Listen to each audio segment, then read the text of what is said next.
everyone. Hello, everyone. You almost made it there with the intro. I was about to say, I think I almost got away with that, but no, I did not. Apparently today's the day my mouth breaks. Like Oh literally no. now. Ah! So shall we see? Shall we introduce you and then me and then say hello to the side chat? Yeah, that's great. Mhm. I think most of the people who are now in the side chat already know me, but. Of course they will. Of course they will. But so, what's your name and your preferred pronouns, please? my name is Mr. Wonderful. I go by anything nice. Nice. I like that. And I'm Ette, and my most preferred pronouns are they, them. We can do this, people. We can try. So, I shall say a little hello to everybody in the side chat, and then we shall reveal surprise. And then we will get on with normal hobby corner, which is also ridiculously exciting for me today. So, hello, Dora, who's not here, but we would love to send some love to Dora because we love Dora. Well, she was here for a bit to say hi, Yeah, and so she couldn't be here, so it's yeah. really nice of her. I know it melted my heart. I was like, oh, Dora. Hello to Mark Caesar. Hello there. Hello. Um, hello to Tina. Hello, Tina. I don't know why I said your name like that, but that's a new thing Hi, now. Tina. And We have a hello, wild tusk Art. in chat somewhere. Oh, we do. We have a Tusk as well. Hello there. And hello, Ark. Oh, hello, Hello there. Nerdy Rodent. Hello. Is there anybody else just now, or are we just chilling? We're all just chilling here. For some reason, it's not showing me that I'm even on YouTube just now. I gather Oh, we I are. can verify that. I guess we definitely are, but YouTube's been so weird on my side recently.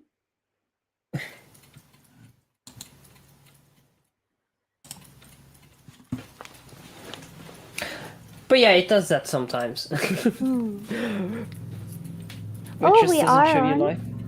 Yeah, We're being we told are. by the lovely side chat we are on. So, don't know how we're gonna do.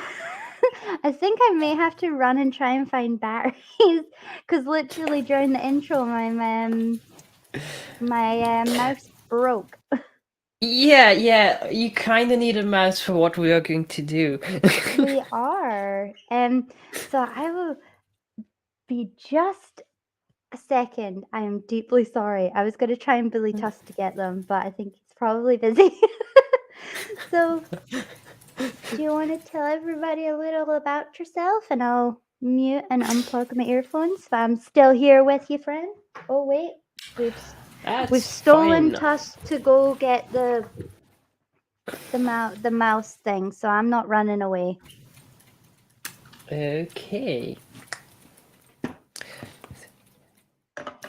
So, do you want to tell us a little about yourself? Yeah, I was going to do that once you were away, but. No, I'm still here for it. So yeah, after the surprise, we're going to talk about my job slash hobby, which is making watches because I am a watchmaker.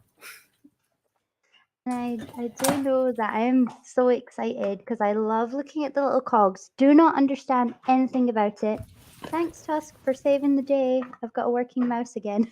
Well, you will understand a bit more after the I stream, hope I guess. to. I hope to, and remember.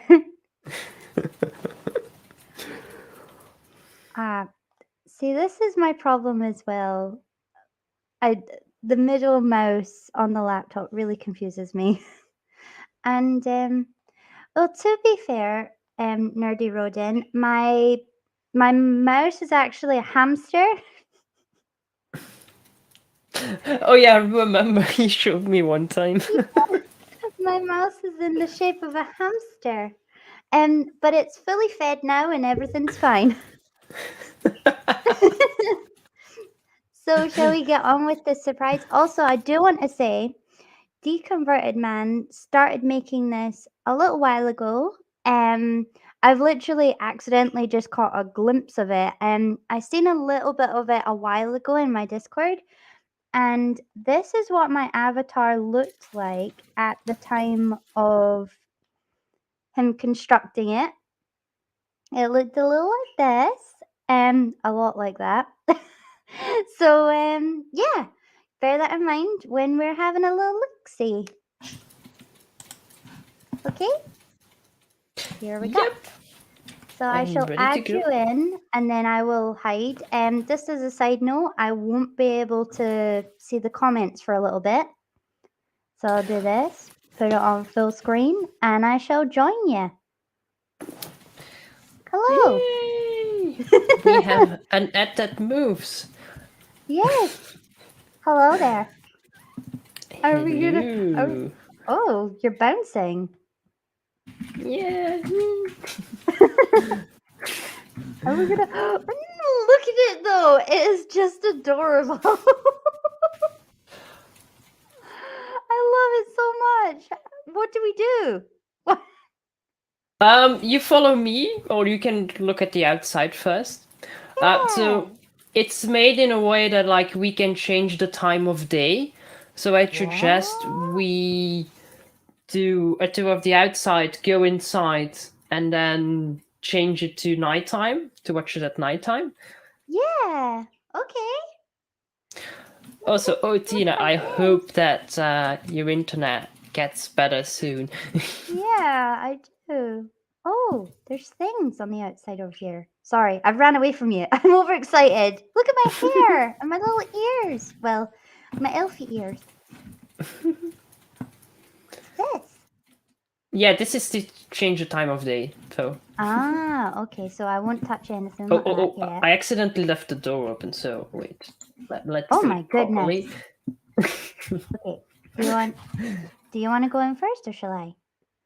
You should go in first. Okay. Oh. Okay, I'm so sorry, Deconverted Man. I have broken your broken the door. I'll run away from the door. Let's change that.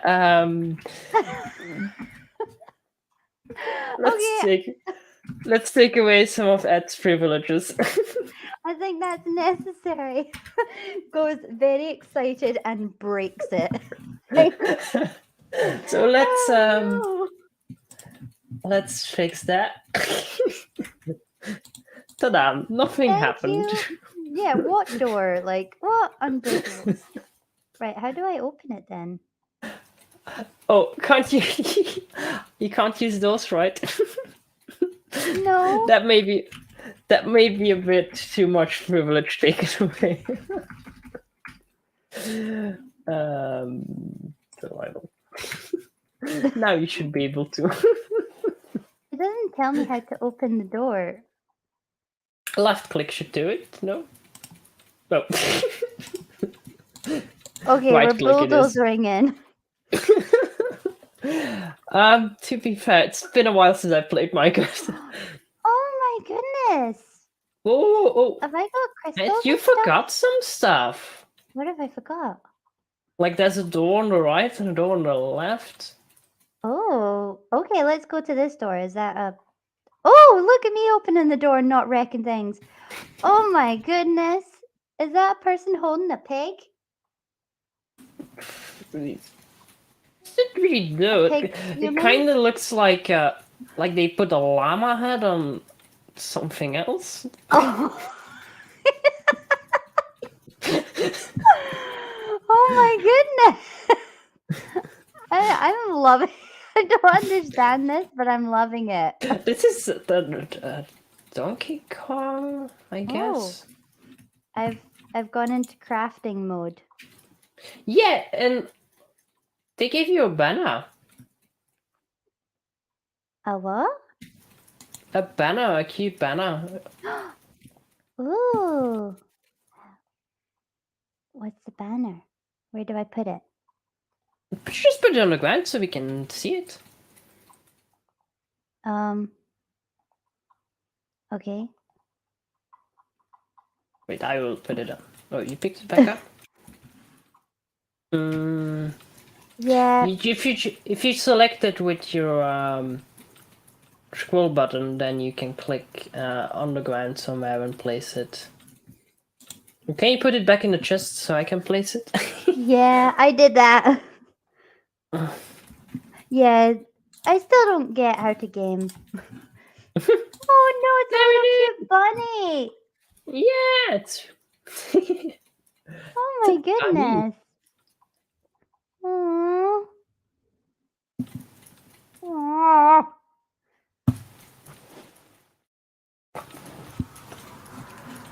I've got a table I can do table things with. Yeah. And one of these that I can make stuff with, I think. A loom. Mm-hmm. Ooh. Oh.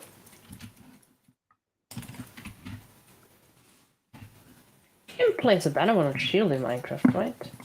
That would be nice. Is Yeah. that the shield of Ette? Yeah, that's your shield now. Yay! How cool is that? Pick it up and you can hold it. And I press F1. No, you just scroll to it. And then you can hold. Yeah, you're holding it now. I've got the power. Turn to me for the. Yay! Look at that. Super cute.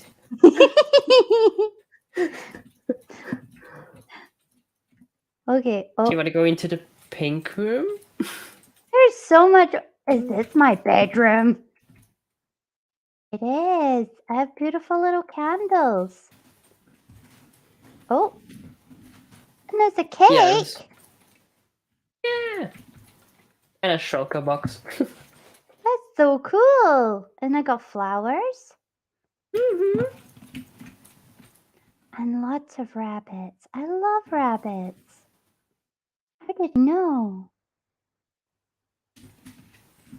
And I do like a nightlight.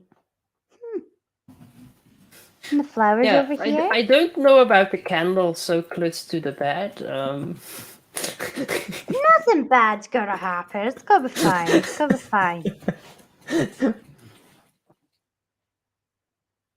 Yeah, cool. Moxie, this is Minecraft. Ooh. I got a cake. Cake. And flowers. Okay, I'm following you because I'm guessing you've been about here. Yeah, I've picked around. And I've got like flowers or crystals here. Yeah, I'm trying to look what those are. They're so cool. I've got a lava floor, or is this a couch? A couch. Yeah. A nice rug. This is carpet. Nice carpet. Ooh. And then you have like a have a staircase dungeon. next to the bookcase leading to nowhere, like every I have a castle should have. dungeon. I have Yeah, a dungeon or utility room. Oh dear. Look at You're that barrel in the wrecking my corner. house. No, it's a barrel. Like has some stash in it. Oh, dragon's breath. Look at all these amazing cool things. Oh my goodness. I'm going to have to get into playing Minecraft so this can be my home. Right? Yeah. Okay. So I need to be a Minecrafter. Yeah, so this is your furnace where you can cook and grill stuff. You have your blast furnace. Yeah, and I got lots of fruit and vegetables over there that I can burn. You have your wheel here to prepare your tools, a cauldron, Get your to do potion my making witchy starting. things. An anvil. There's a no block. And a music player. With no record in it. Well, let's fix that. Oh yeah, we put the music off in case we got told off for copyright. Yeah, I don't think, but where are the discs? Because I didn't know if the... Ooh. But I'm not sure if also this music can be copyrighted. I don't think so, but Let's just hope not. yeah, and here the brewing stand is all ready to go. What? See, now I'm gonna have to get into Minecraft so that we can use this, and this can be my home. My home is my own head. Bit of a hidey hole. I like little places that I can hide in. So yeah, oh, this is more staircase. Let's go up. Oh, I was hiding in the hidey hole. I'm stair challenged here. Hold on. Just walk. Yay. Oh.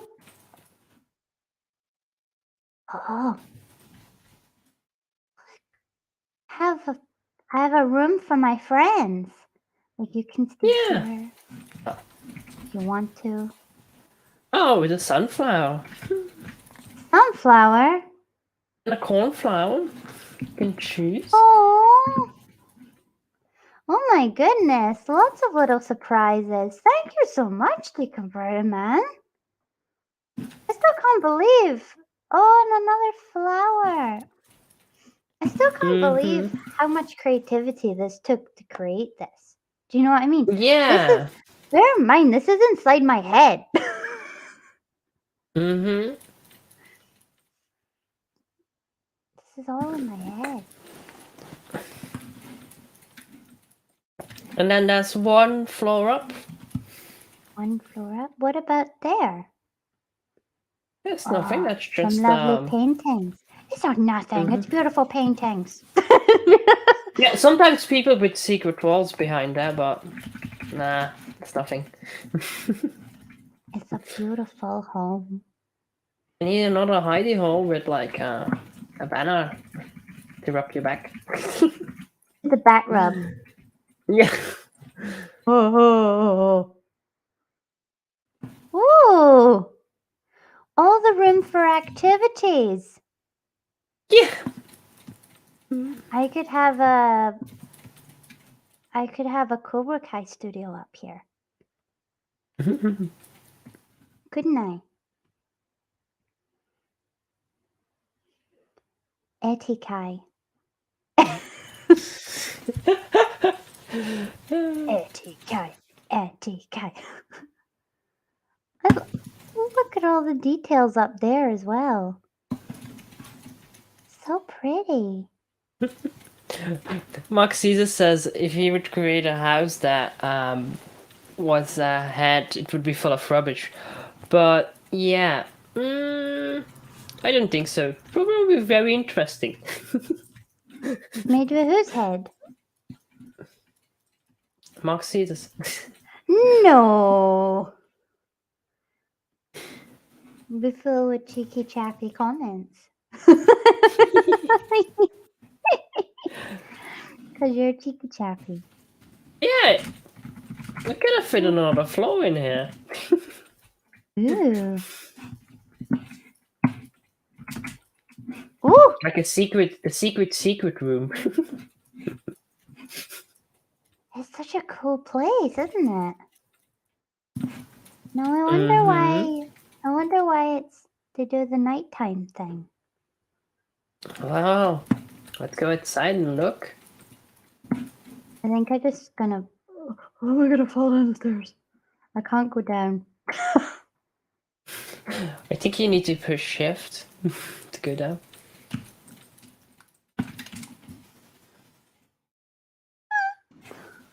Like how?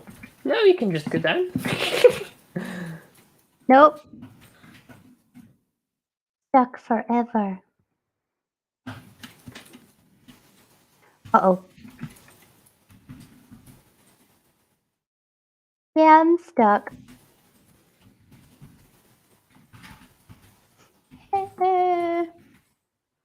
Oh no. Oh, how am I out of the place now? I summoned you. Oh, right, okay. So I suggest that you go to the front Okay. and I will push the button. How exciting, even though I've almost wrecked the place. It's so cute. Like, honestly, that looks just like my avatar. Mm-hmm. Oh So, my goodness. are you ready? I am ready. I'm standing in front. I'm a nighttime lamp. That's so cool. Can you guys see that? Look at it. You see now? How cool is that? I have to say, my eyebrows are beautiful. If only I had beautifully formed eyebrows in real life. This is so exciting. Oh, And yeah, I'm gonna have to cause. Sorry, you go. no, go. I was about to say I'm gonna have to cause mayhem in this little house, like later, and try and probably explore intensely. But yeah, so this was like I've never like I've seen the outside here before, and that's it. That's all I've seen. And I only just seen that just before the stream started because I was like, Mr. Wonderful, are you in the game? And turned around, I was like, oh my god, that's amazing. But I hadn't seen outside of it before. So yeah, that's so cool. Thank you so much, Deconverted Man. I've put his link in the description below. Yeah, and let's So see yeah. on the backside too if you had, because Oh. that's like some ID sheep inside of your mind, it seems. Oh, is there? It's just filled with fluffy bunnies. It really is. Like, look at it, like from right under the edge of your head, like Oh yeah. all of the ideas are seeping out. Oh, that's amazing. That really is. Oh my god. I don't even know what to say. I'm literally sitting here like overjoyed with shock. I'll join you.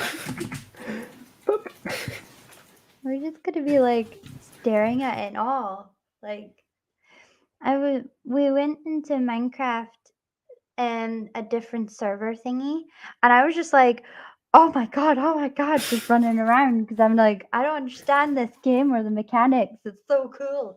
I've played it like twice, maybe. Yeah, but it's its second time today. Hmm. It's so cool. Oh my goodness.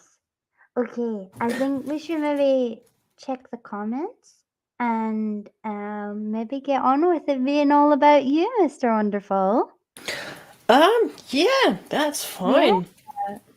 So thank you so much, Deconverted Man. I'm gonna have another little look around this, hopefully after Hobby Corner, and just be like, yeah, you not be scared that I wrecked the place because I've got Mr. Wonderful there to fix it. It's also like we have a backup. Yeah. That was so cool. Thank you so much. Yeah, like I wish like everybody could have been there. Like if we would have more time, like to just show at Minecraft the first time, because it was amazing. Like just the amount of excitement. Oh, man, it would be so fun. But the amount of chaos that would have caused. Yeah, but like a lot of streams are just chaos and people are up for that apparently. That is true. That is very, very true. And Also, Mad Bee popped in. Hello, Mad Bee. Hello there. So- Yes, it's Minecraft. Yes, and it's Minecraft, and Deconverted Man created my house to look like my avatar, which was this at the time when he was making it. Because I was being Halloween themed. Because it was Halloween. So that's where that came from. Yeah, I do need a dojo. That would be so cool. A dojo. Mark Caesar's like in the bit that I was like Cobra Kai. That I don't know how to do it, but I will make it into a dojo. And Mark Caesar saying, "How do you see the map and go exploring?" I have no idea. I can safely say I don't know how that happened. I got a thing and it happened. I got a code thingy and it happened.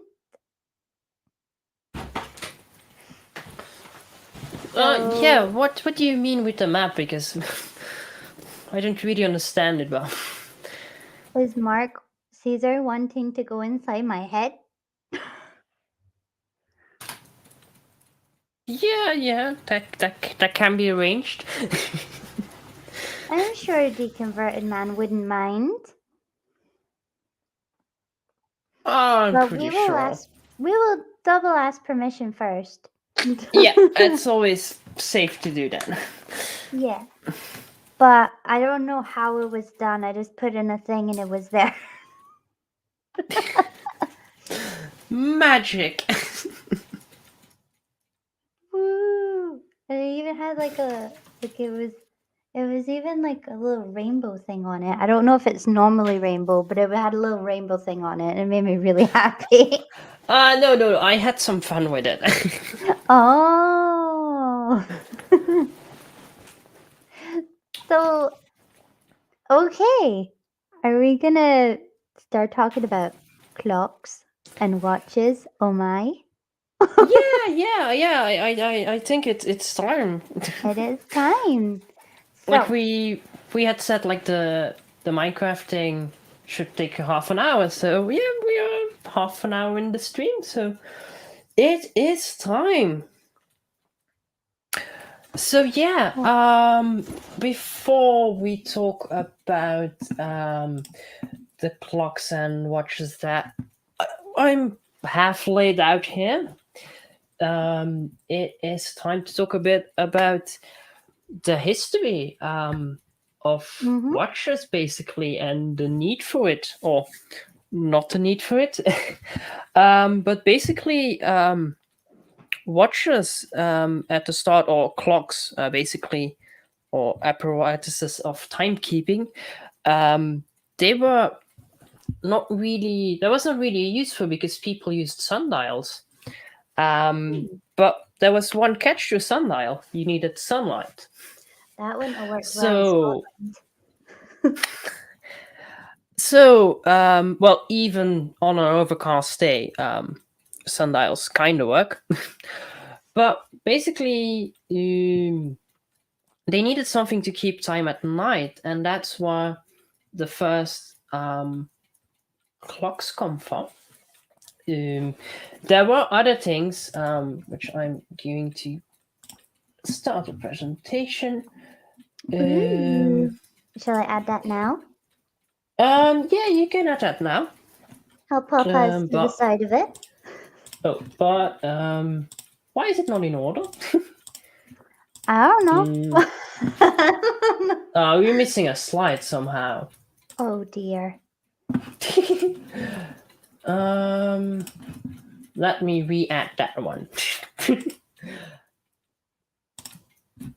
I think I'm just going to re-add it. Mark Caesar saying clocks were invented so he could synchronize our movements accurately.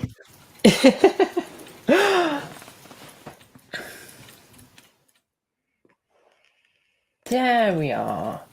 Okay. That's the right one. So But before something like clocks were there, like at least mechanical clocks, there were other means of timekeeping, and one of them. Oh my god, Ark, please no. I was like, they can better than me. Like, I broke down a door. Like, come on.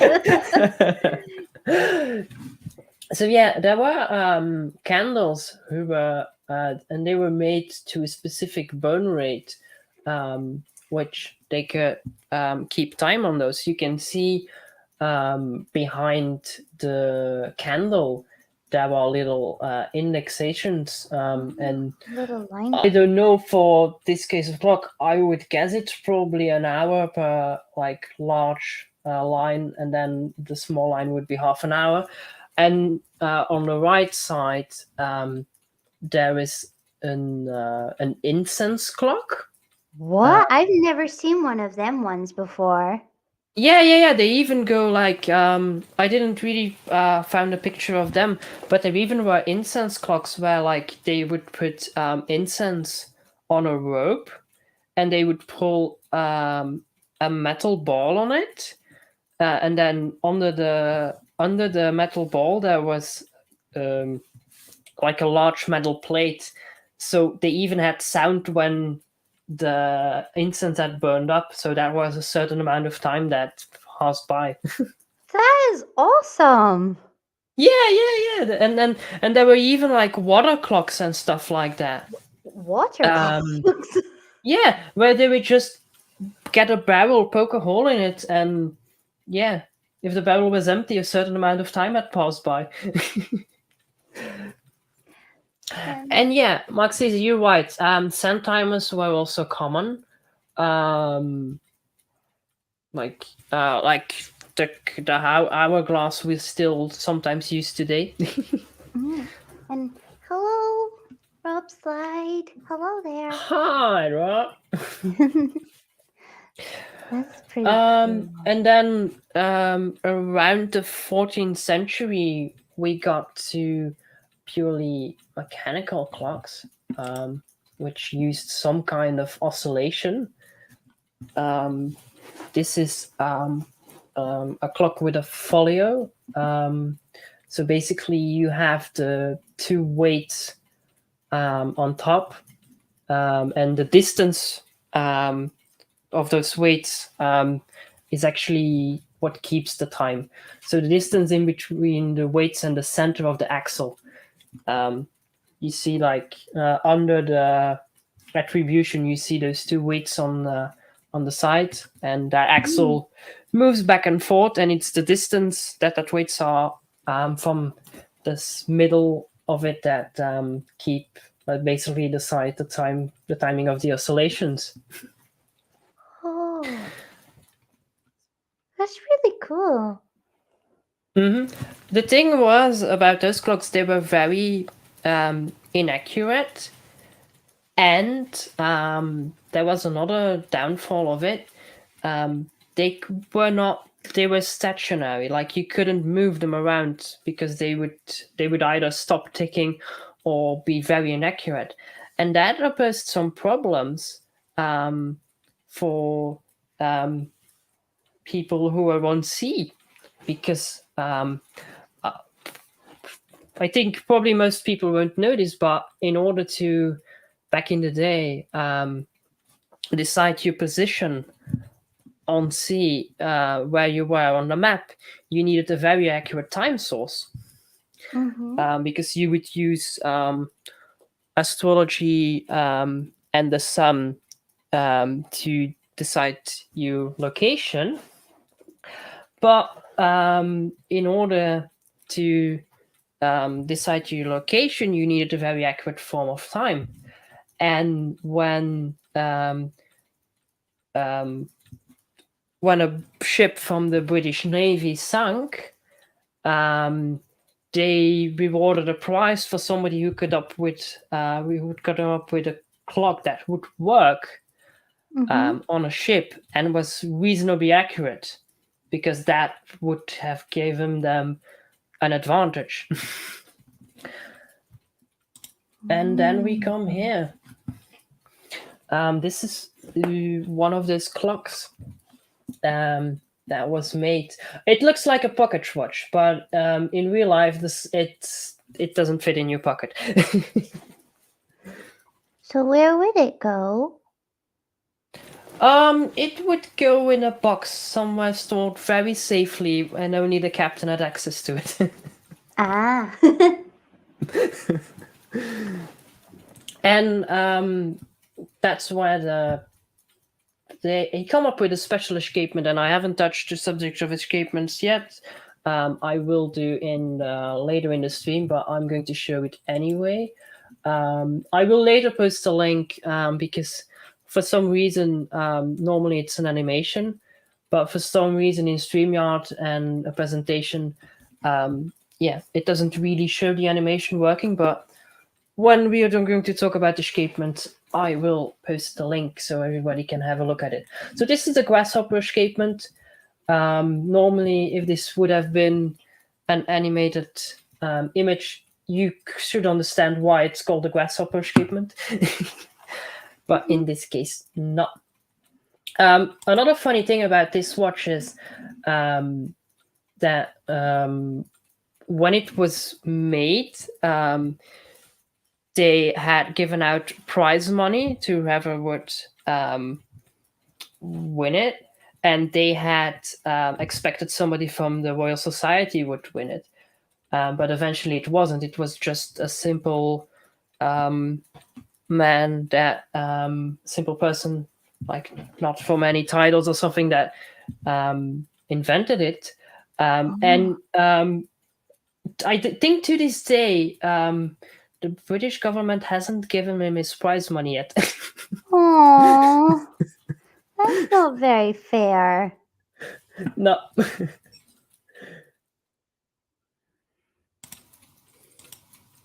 And this is a more modern variant of a clock that would be used on a ship. Then we are talking I think those were invented with a special escapement for it, which I'm going to show later. Then we are 1840, and the Russian army used those kinds of clock till mid-90s because they were so reliable.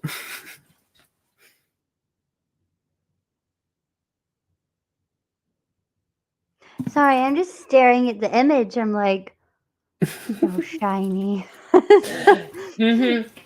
Yeah, and this also the only person who would have the key to the box where it's in would have been the captain and probably the first officer. For the rest, nobody was allowed to touch that. Is it because it's so special?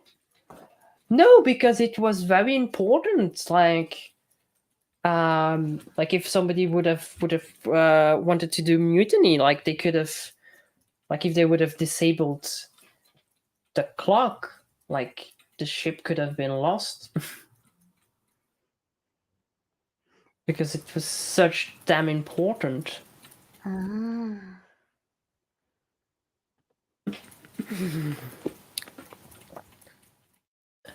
Website, we won't go into that. It's just a basic glance. A bit about the history. I was a bit to be like, I'll try my best. And Tina's internet's not being her best friend right now. That's sad. Well, Tina, if you need, you can rewatch it another time, and I will happily answer any questions you might have afterwards.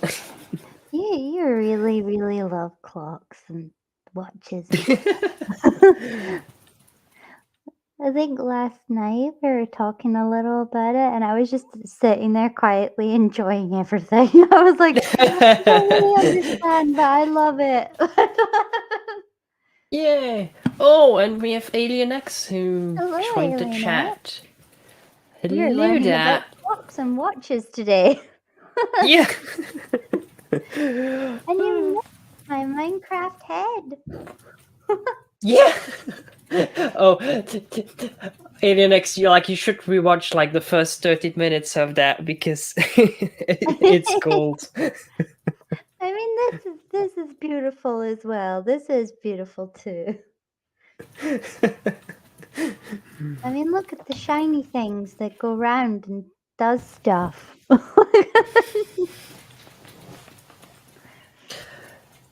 With So yeah. escapes. They all have escapes, right? Mm-hmm. And there's different types of escapes. Mm-hmm. I will show a few of them later. Yeah, so from the bit of history I told, which was just a brief glance of it, but I'm going to come to a bit like the modern times, although Ooh. some watches have been like, yeah, they might be old, but they are still the same as newer ones. Technology in watchmaking has not evolved that much. We have a saying in watchmaking that if a certain brand comes up with something new, we often say, but yeah, but that's already have been done in like the 1920s. And mostly it is. So like a lot of like the inside of the clock gets like reused every now and then, like the ideas and the concepts. Yeah, the concepts haven't changed much, and that's why, like we always joke, if a certain brand says, "Oh yeah, we have done something new," then often it's not really something new. But the thing is, in the 1920s, if it was made for like there were watches and clocks that would have been made for like a certain rich person, um, and there would be only one of them that had that certain feature in them. But nowadays, like it might be still a limited edition, like 10 watches or clocks will be made, but it's a bit of a broader public than only one. Slightly off subject, but not completely. My dad had this like special watch that he used to wear diving. Oh yeah, yeah. What's that? Well, first of all, a diver's watch has some safety features, and I don't really have one where I can. Oh yeah, I do. I do. I will demonstrate that in a bit, if you remind me, or I if I will not do my forget. best. But first of all, what makes a, a daily like a diver's watch? First of all, they are water resistant until a certain depth. Usually that's 300 meters. And then like beyond the 300 meters, it gets really expensive, and most people won't need it anyways. So, um, but there are like watches that easily go to like a 2,000 meter depth. But yeah, let me. Well, while we're at the subject, let me get a watch that I can demonstrate that feature on that.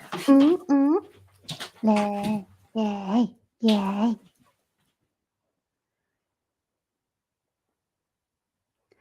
So like it is crazy how like a lot of the watches are like we're still using the same techniques still. That just blows my mind. You would think that they would, find a newer way of doing it, but if it ain't broke, right? Yeah, like there have been some improvements, but and also like often they would have made in the past they have made things that are like super complex to achieve, like just a bit more accuracy or a bit more on that, but they end up just being not stable and like break after a few years. Because Also, reliability is also an important thing. I have another question. Okay.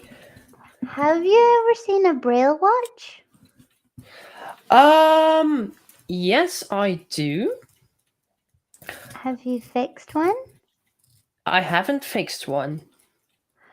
Because I've seen there's a YouTuber I watch, and she's blind, and she was talking about a Braille watch, and I was like, what? And then I like Googled it. I was like, oh my goodness, that's actually a real thing, and how awesome is that? Yeah, so for the like let me start showing my camera. So for people who don't know, a Braille watch, let me focus a bit. Yes.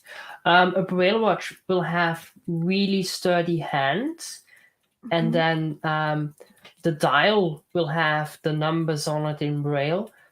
And then you have a button somewhere, and you can open the glass, and then they can feel where the hands are and feel the Braille, and that way tell how much time there is, how much time it is. There also have been watches. Yeah, that's the modern ones will say the time. That's true, Maxis.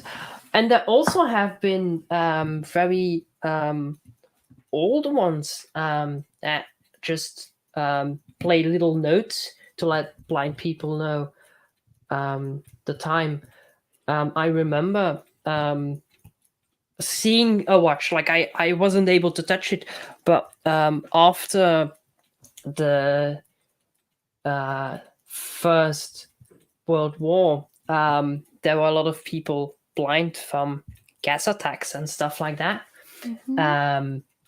And the Belgian government commissioned a certain company to make um, watches that would play those notes. It were pocket watches back in the day, for all of the people who suffered from the World War and got blind by it.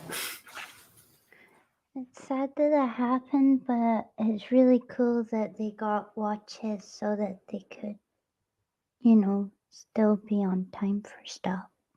Because Yeah, it is important. Like, technology has moved so far as well. yeah, for sure. Oh my goodness! Have you seen what Rob Slides just said? Oh, really, Yeah, Mark? yeah.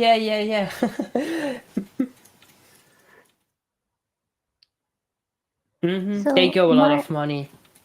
and Mark Caesar's uncle is a watchmaker that's semi-retired now.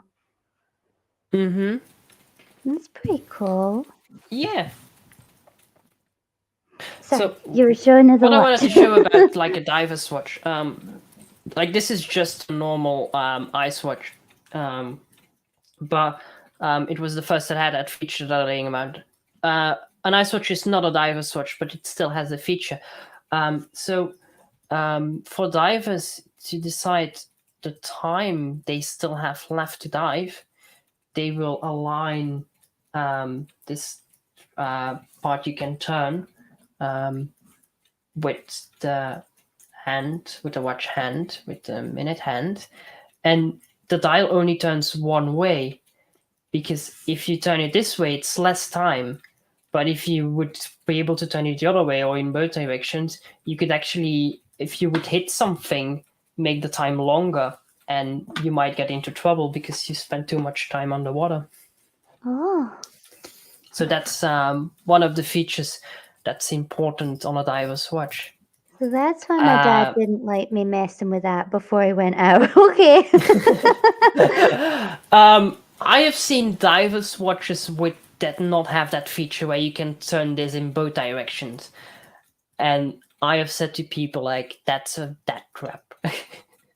Yep. Because if you rely on this, then yeah, you might hit something and it will turn, and if it can turn both ways, that might have been turned in the wrong way. Uh-oh. To be fair, like, he had it on his oxygen tank as well. And stuff too. But Yeah. that can fail too. Yeah, that's also true. Like if you really rely on life or death, you want to have multiple safeties in place. Mm-hmm.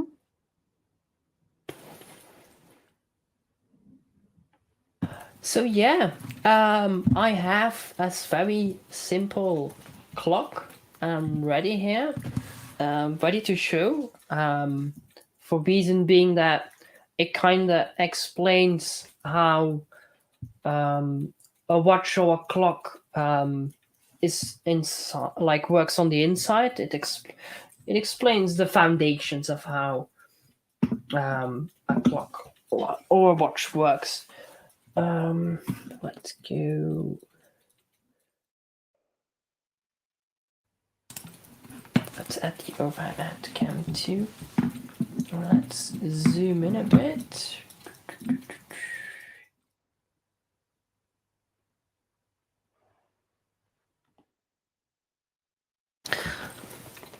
So, basically, a clock or a watch has a means of driving it, so a means of storing power.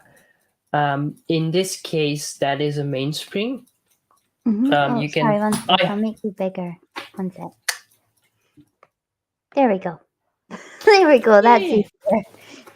So in this case, we have a mainspring. You can see here the coils are tightly wound together. This is another one of the same, and you can see where is the focus point. You can see that this all the windings are on the outside. Mm-hmm.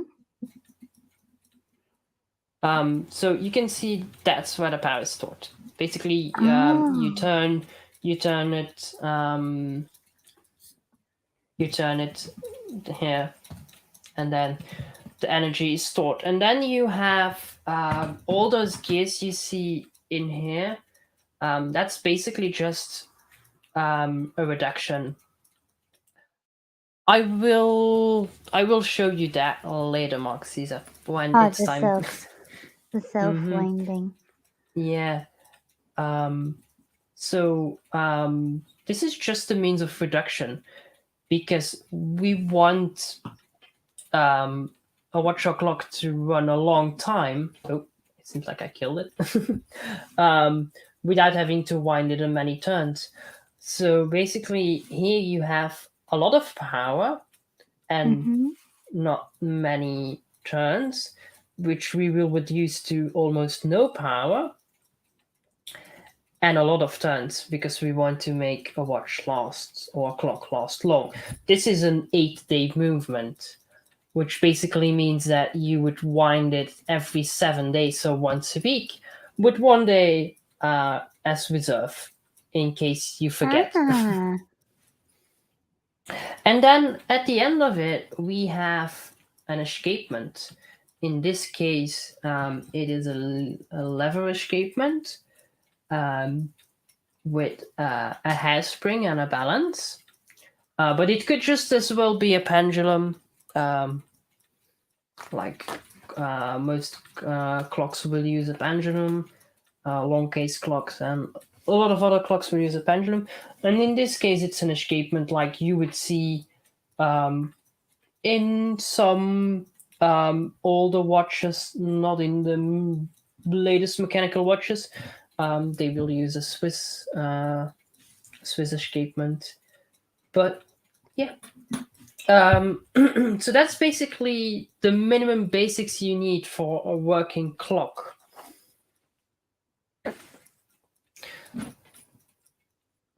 Mark saying the grandfather clock stores its power in the weights being raised. Yes. Weights are, of course, for a clock, weights are a possibility. For things like a watch, that's not really handy.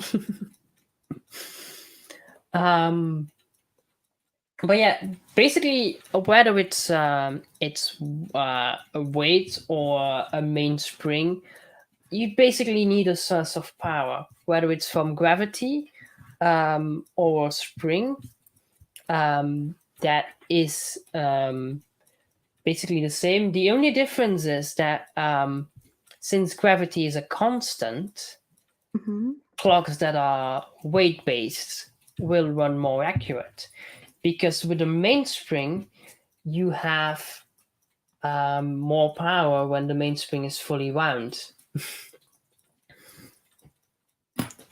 But like everything in the watchmaking world, they at one point had a solution for that, which was a Malteser cross or a Geneva wheel. But let me quickly show that. And where is this? Also, while you're doing that, hello to Critical Cripple. Hello there, Hi, friend. Critical Cripple. Is that? Where? Hello, Robert X. Hello. And hello, 9 o'clock hero. We're all coming in now. Oh, what? So basically, this is a Malteser cross. It's based on a Geneva wheel. For those of you who are around in simple mechanical devices, and what it basically did is, while a spring doesn't have a constant force while it unwinds, there is a part of the spring that is rather stable. And with this mechanism, you could block the mainspring from being turned all the way up and being let down all the way. So I'm going to play the animation again, and you will see. So now it is running. And every time it passes here, this gear will move one teeth.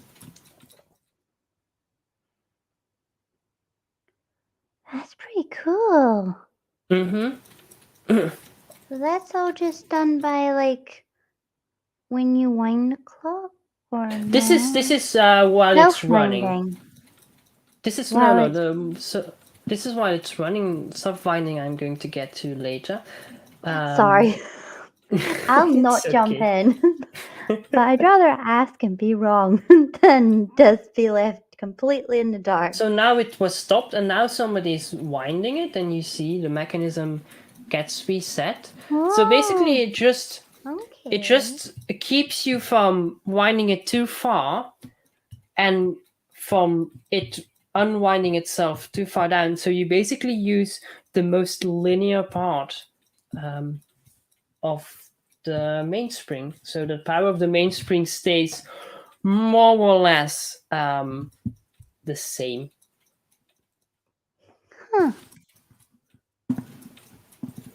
You see it on all the pocket watches, but there's a caveat on that, because on most all the pocket watches that had that installed from the factory, some watchmaker at some point decided to remove it. Oh.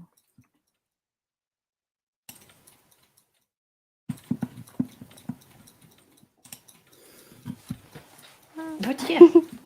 I love we can hear the gentle ticking in the background. Yeah, I have a lot of things that are ticking at the moment. And then from one of the, basically one step up from just a simple clock is an alarm clock. Uh-oh. My enemy. Yeah, your enemy. It wakes me up.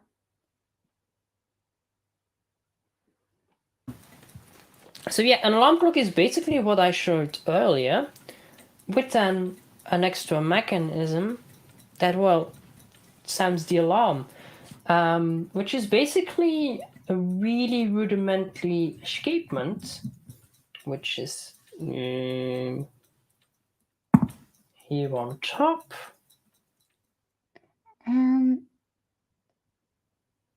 There it is. And I will turn it until it goes.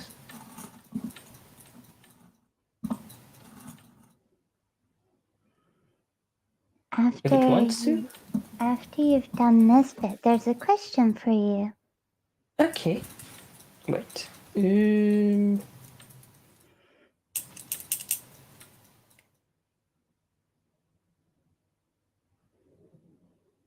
Now we're wanting to go. Oops.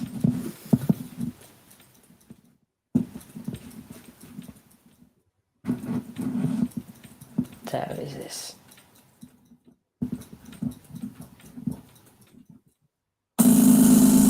And that's Papa. Well, and that's even without the case. Because normally this hammer bangs against the case and will even make more sound. Like a terrible tinging sound. I had one of them ones for high school. I used to have to put it next to my bed or I'd sleep through it, but I'd sometimes sleep through it anyway. But yeah, basically the way this works is, in addition, these are the gears where the watch hands go on, or clock hands in this case. And basically they just added another gear. And there, the ring you see, that's called the index ring. And there is a little indent in there. And you see like this, the pin.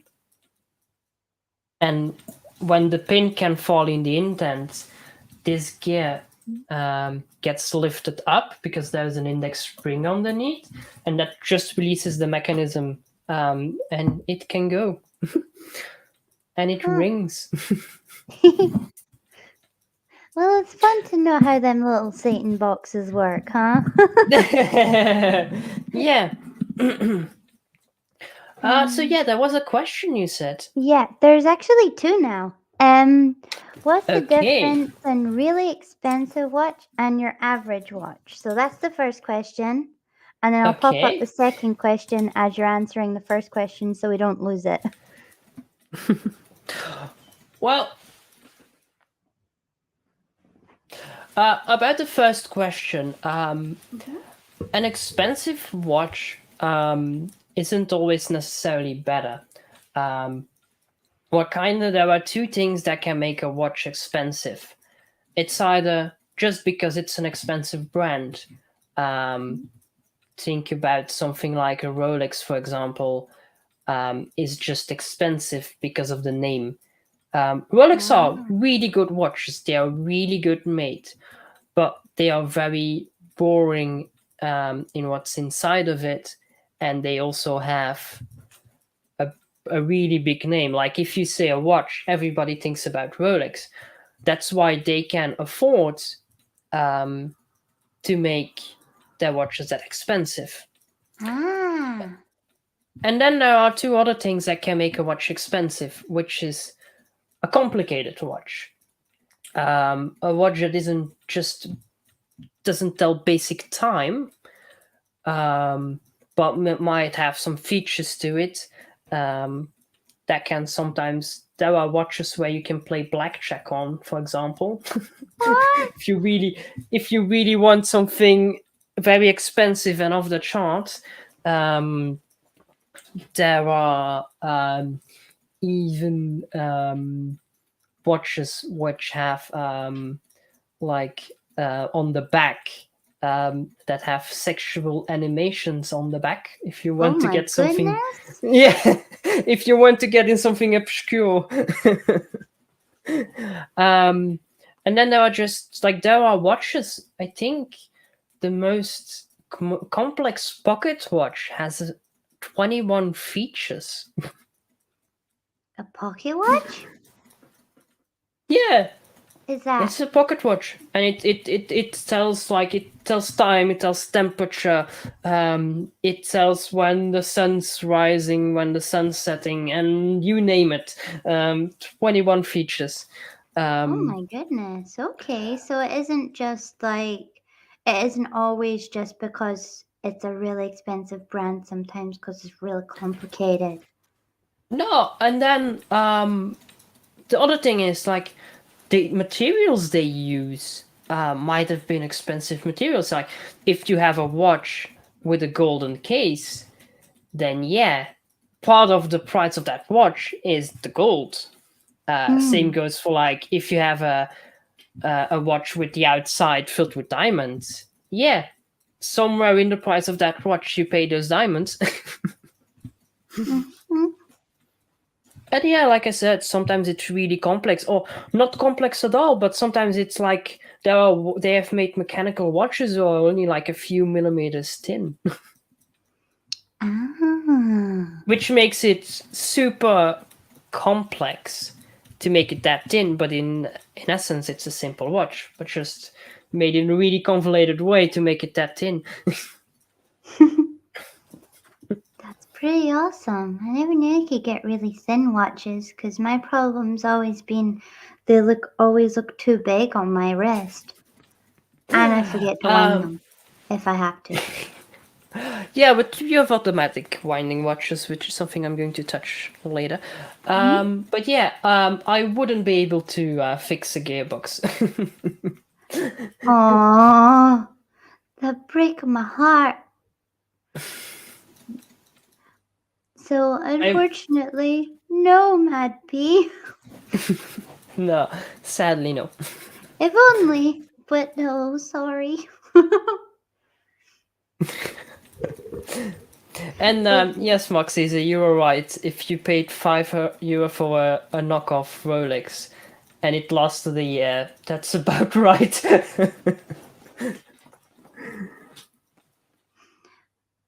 Since we're talking about prices, what's the most expensive watch you've had in your shop?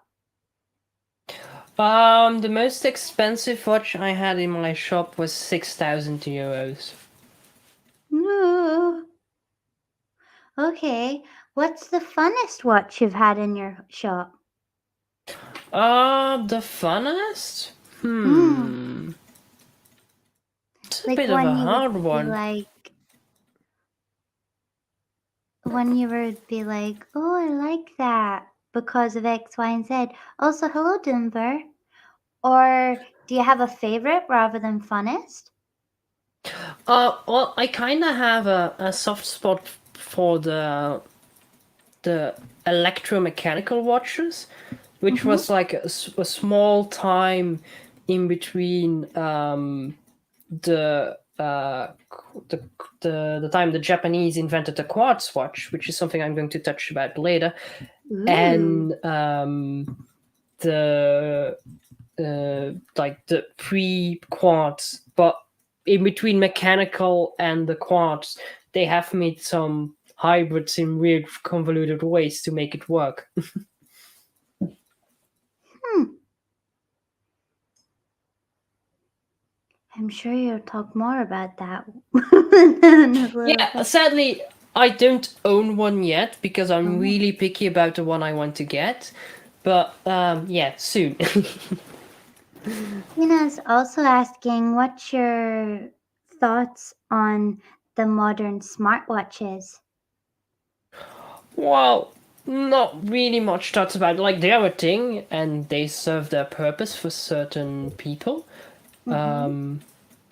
Um, I have seen people who are wearing like on one side a mechanical wristwatch and on the other side a smartwatch, just to have the best of both worlds. Um, Mm-hmm. yeah, it's something that for some people serves its purpose. Not it would not serve my purpose. I think I would get annoyed by a smartwatch, but yeah, it's for some people, not for me. Everybody can choose for themselves. Mad B saying, I'm guessing that the lace, what? How do I The say that late, word? yeah, Yeah, I was yeah, right. I was like, that didn't feel right. Okay, it's a wee bit yeah. too small. To give you an idea, Matty B, my late only fits pieces up to 6 millimeter in diameter. So that's basically nothing. But it's good enough for watchmaking. Basically, to give you an idea, most watchmakers' slates are 8 millimeters. There are 6 millimeters like mine, which are older models, and then you have a bit bigger lathes, which are really rare and expensive, that have 10 millimeter. 10 millimeters is 1 centimeter, so yeah, that's still pretty small. Ah.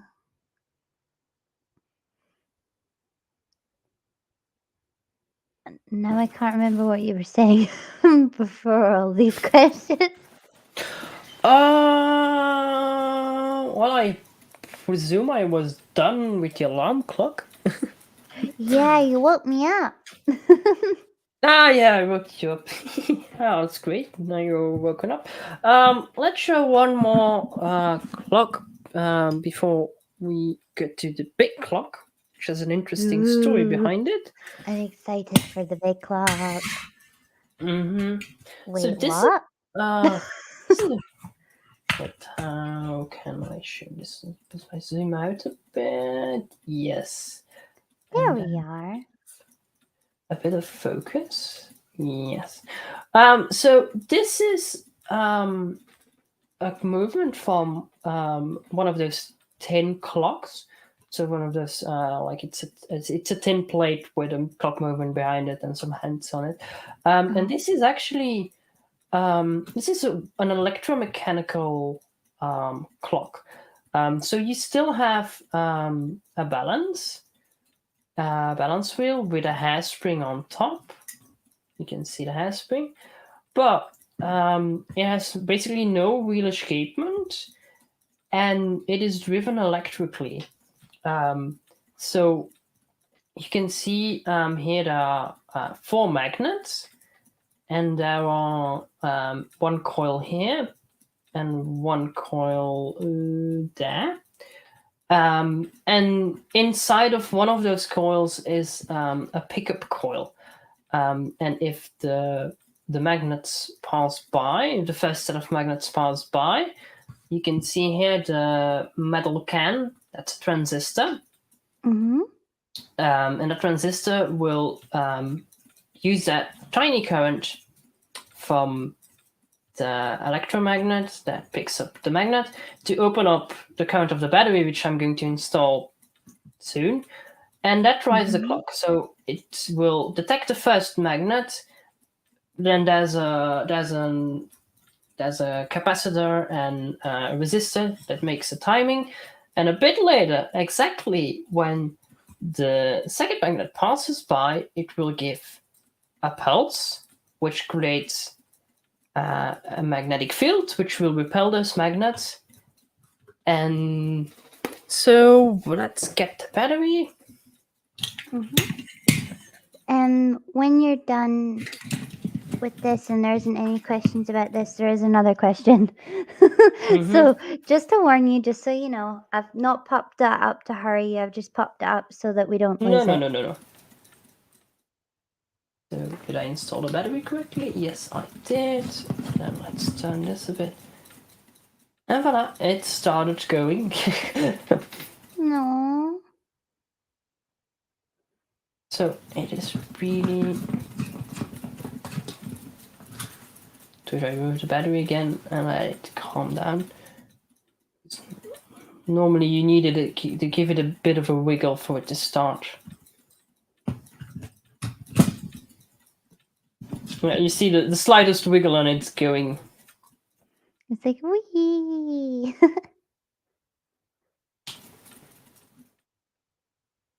I could just watch that for ages.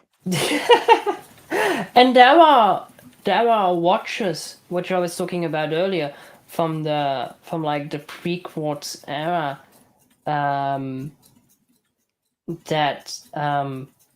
that basically work on the same principle but much smaller, because like you can't put this on your wrist, like it's a bit too large. It's just so cool watching the inside of it.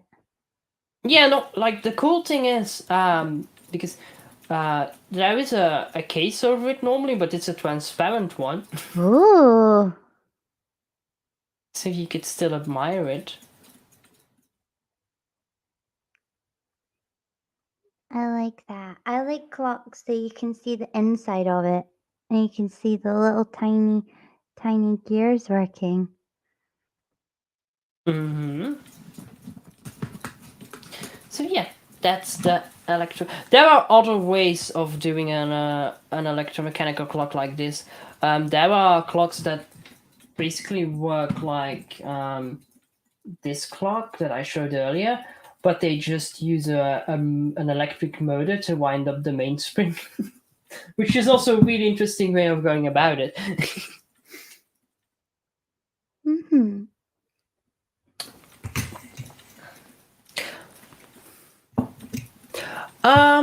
Well, I will get to quadrants later on. So Okay, I will answer I'll that question pop when that that gets up. question down. Although I think Mad B has answered it as well. A Yeah, little bit. kinda. Um, Oh, here's the big boy. yeah, the big boy. Yeah. Don't Zoom forget the out. story. Yeah. So this is a Well, clock that I this is saved from going to the landfill. um, for reason being that it was from a student who had left the school because of reasons which I'm not going into. And the teachers wanted to throw his clock away at the end of the year. And I decided to save this movement because it has a bit of a story to it. mm-hmm.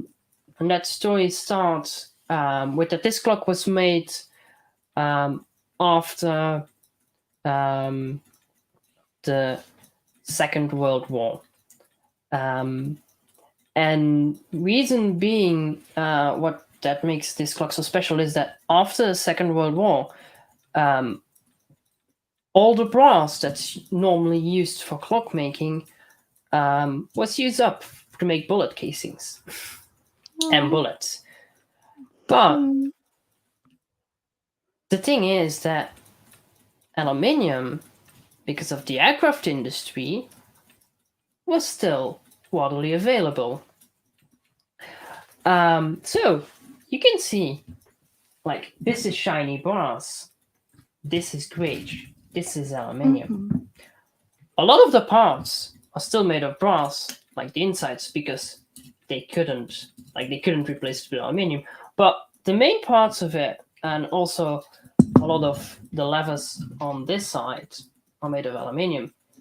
The axles do run in brass bushes. And another interesting thing about this clock, if I show, can I show the inside? Maybe I can. A little bit. Oh, there we go. Yeah, it's not. There's not too much light in there, but I can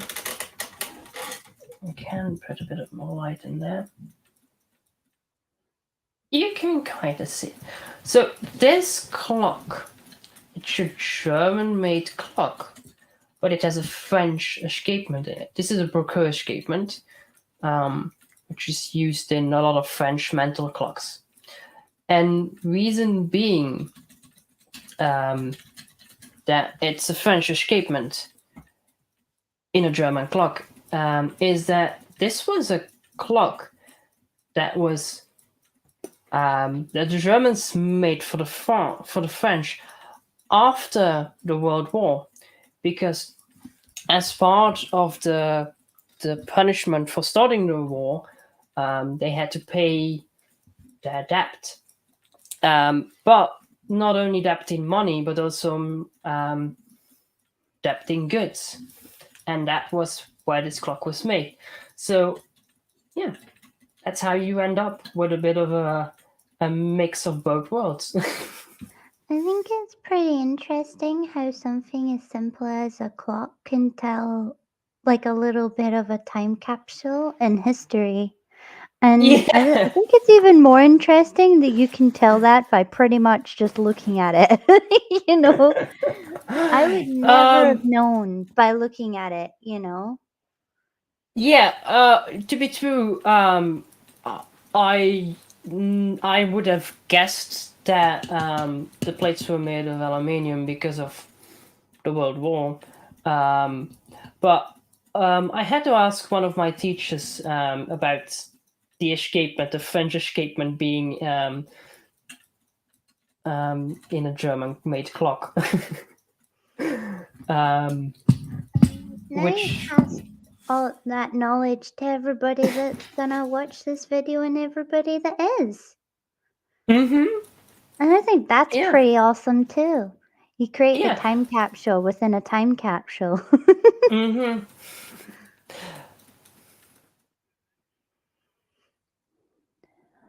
What's up with the platinum clock I can see on the bench? It looks like a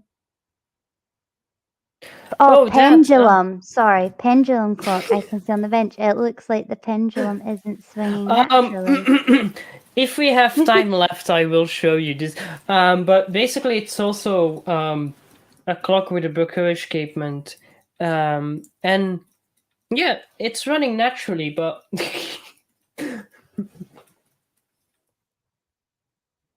I will maybe show that. I will probably show that briefly when I'm explaining something else.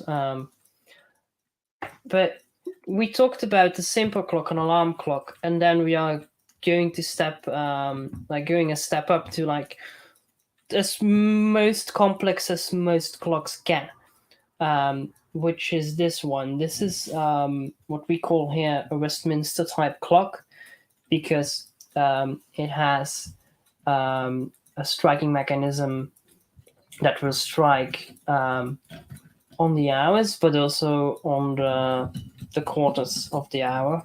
Mhm. And it plays the same melody as Westminster Abbey, Hmm. which is the reason we call it a Westminster. There was also a brand Westminster, which made a lot of fame just because of the name. Like the moment you name a kind of clock and a brand of clocks the same, you kind of benefit from that.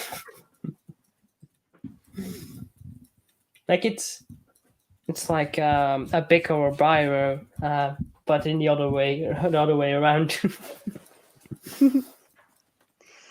Pretty cool. Really is. hmm I know I keep saying that, but I'm just like sitting here amazed looking at like Yeah, let's put all the some different power in little this cogs clock. and pieces, you know? hmm So let's put a bit of power into this clock so we can see it running. I did tell you I'm totally at my depths, but I'm staring in awe.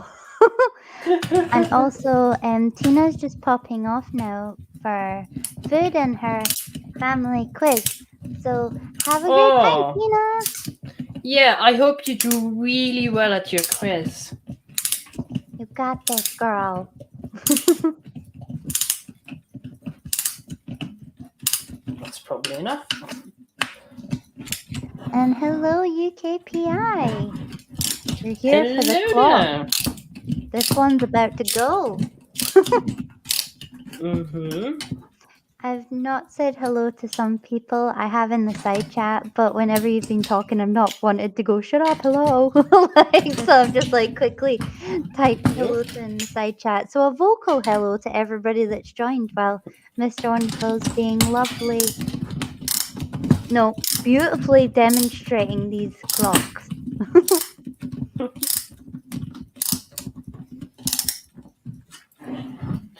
So yeah, let's see if it wants to do things.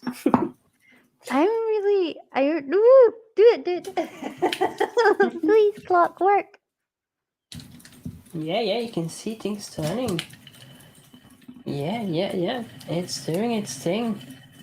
You can see it at the top camera, at the side. Yeah, I might try to move that camera a bit up or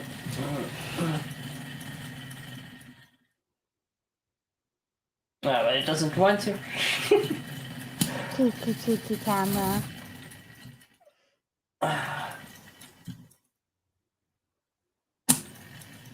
Oh, what was the big tick for? You will see in a bit. Oh.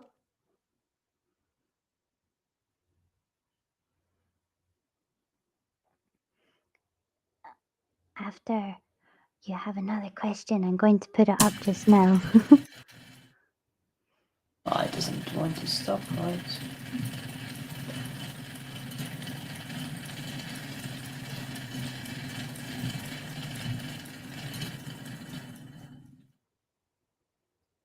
Oh, Yeah, it stopped.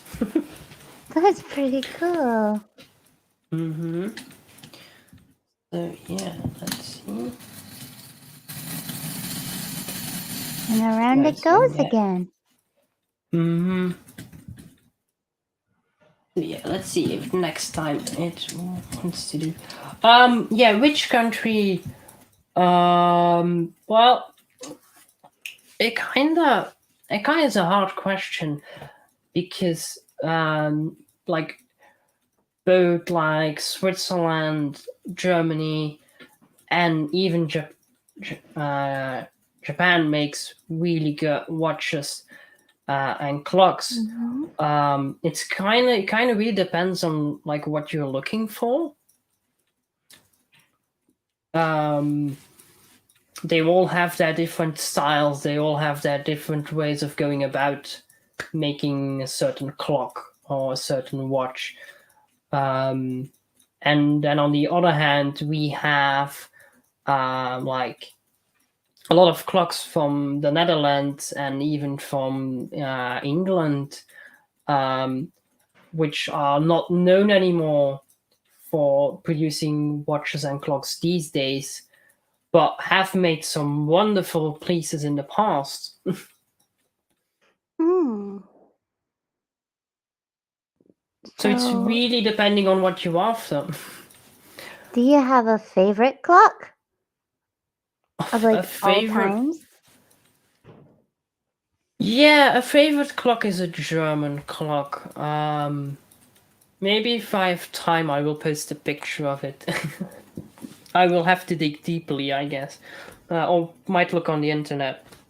But it's a really wide clock and has so many features, and it even has it built in that it will tell the user when it's time that it needs to be calibrated with a sundial.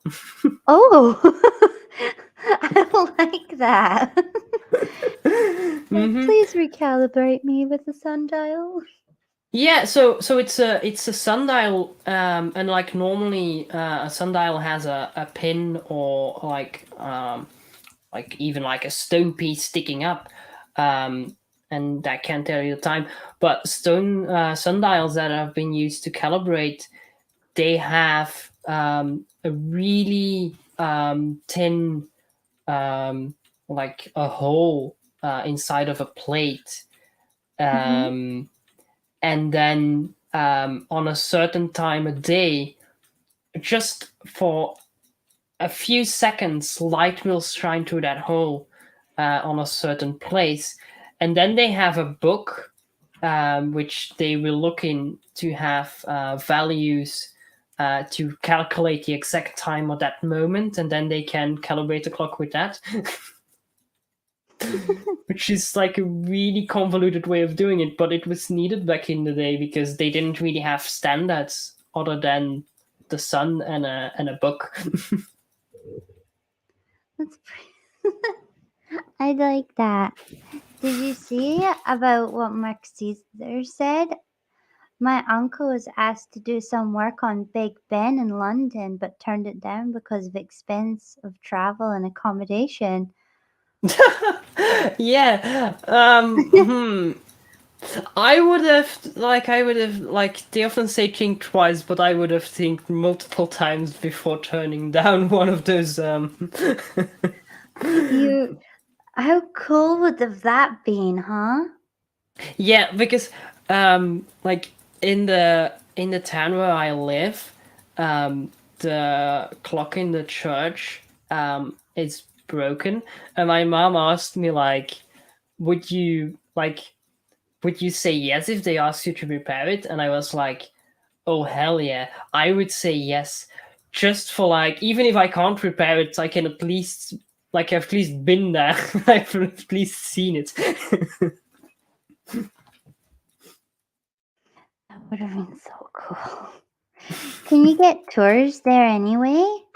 Because of your No, job? No? no.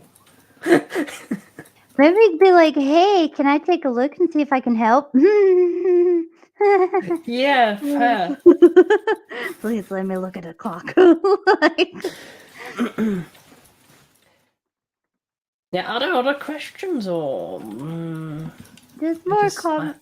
UKPI said sundials in Scotland just doesn't work, and I was like, that's what I said. Well, on a really cloudy day, you might get into the problems. But yeah, even if there's a bit of sun, like if the moment you have a shadow, you can be the sundial. Oh, Mark Caesar saying my uncle still does work on clock towers and the likes. That's why he was asked to do Big Ben. Ooh, Like that would be such an honor to do. get in there. Quick, Mr. Wonderful. Frantically email. Yeah. Oh, I first need to get my passport back. True. And with back, I don't mean I lost it. I need to ask for a new one. It hasn't been seized somewhere. But yeah, let's go. Let's let it I'd turn like to see another the time. Watch Mad Beast found. Yeah, do post it in the Discord, please. Mm-hmm.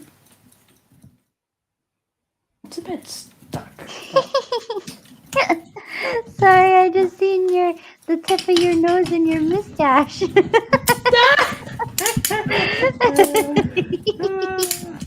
was funny.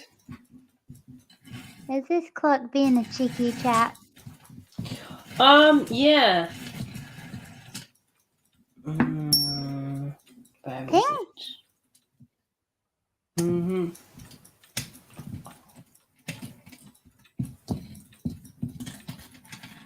Oh yeah, and just so everybody knows, I've put Mr. Wonderful's link in the description below. I'm just about to post it in the comments as well. And hopefully they're gonna get some more time together to to do more videos on the channel. But that's their link there. And down below as well as Deconverted Mans for doing the lovely, lovely Minecraft piece.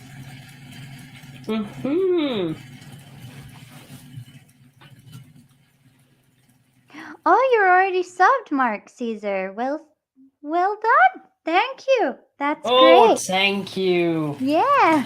I will be starting to stream again and post videos in the near future. You better. You're getting more subs now. So basically what I wanted to show with this clock is there's a kind of self-correction which prevents the user of this clock to mess up the synchronization in between what the hands show and what the striking mechanism plays. So basically under here, under which drives the dials, which drives the watch hands, there are 4 pins. And one of those pins is longer than the other one, which corresponds with a deeper pin on this wheel. And what it basically does, so it will play the first 4 quarters of the hour, the first 3 quarters of the hour. It will play regardless. But then for the mechanism to play the last quarter, and then the hours. Like it will play on this, because basically the last quarter, the end of the last quarter of an hour is on the hour, so it will play the melody 4 times, and then it immediately after that it will start hitting the gongs according to how many hours there are. But if the user just does not wait for the striking to finish and turns around, the clock gets off sync. And if you do this with a clock like this, it will resync itself, because there's a deeper detent here, which corresponds with a higher pin on here. So basically, if you desync it, then it won't run if it falls into that deep detent until the higher pin here comes around. So it will basically go silent until it's synchronous. It's synced again. Huh. So the clock. So that's why all those levers and here the spring does. So I can demonstrate it, but I already desynced it. It basically just tells you off, huh? Mm-hmm. It's like, don't be messing with my cogs. You don't know me.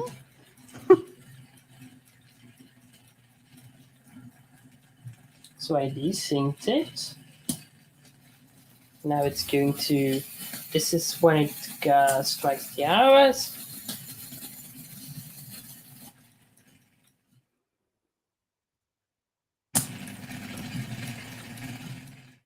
And let's see if this falls in.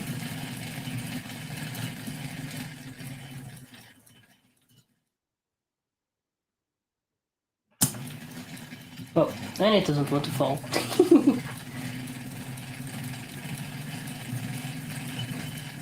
But it's probably going to fall here.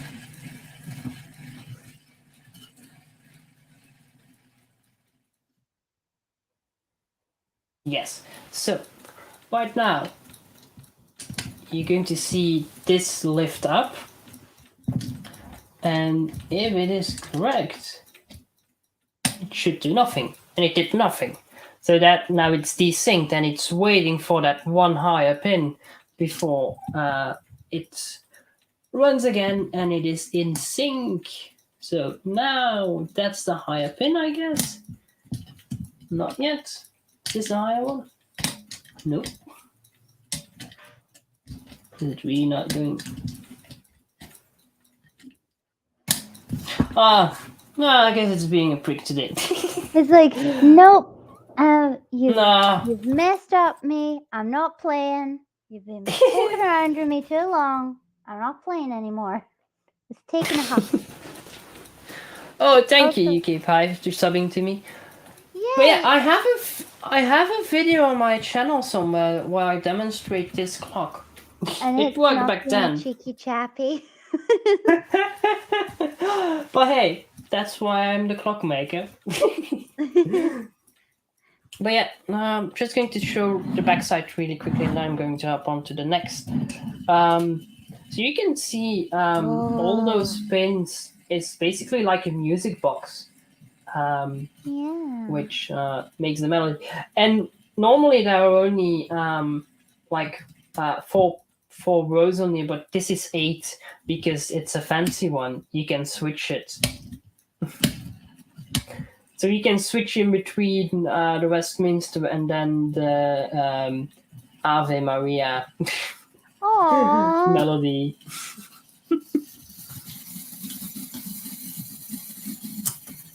Oh. Yeah, now it wants. Now, when I'm not demonstrating the other side, it wants to go. Well, it was camera shy. And 9 o'clock Kira also has something to say. Oh yeah, definitely. Like there are clocks that play many tunes, and some of them like play different tunes based on the hour. I have been myself to a museum in Germany, and they had clocks that were like half musical instruments. Do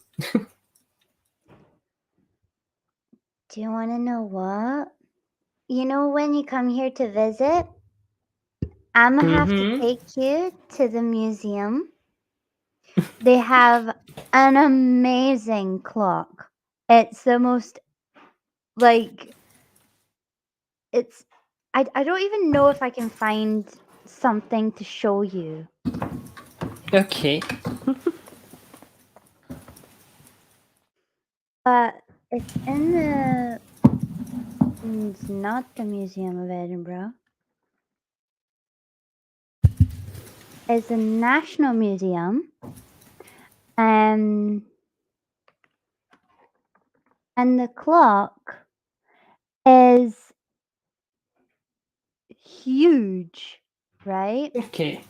So I'll find a video because I think the song's definitely copyright. But Okay. basically, if you want to look it up, you'll have to type in National Museum in Edinburgh clock.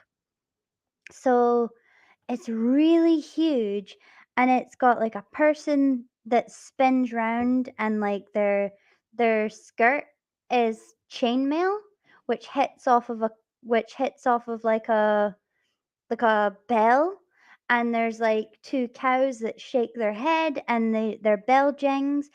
Like it's constantly like there's loads of different pieces, like it turns around, and it's honestly, you watch it and you're just like, oh my god. And it starts off as a monkey winding it up.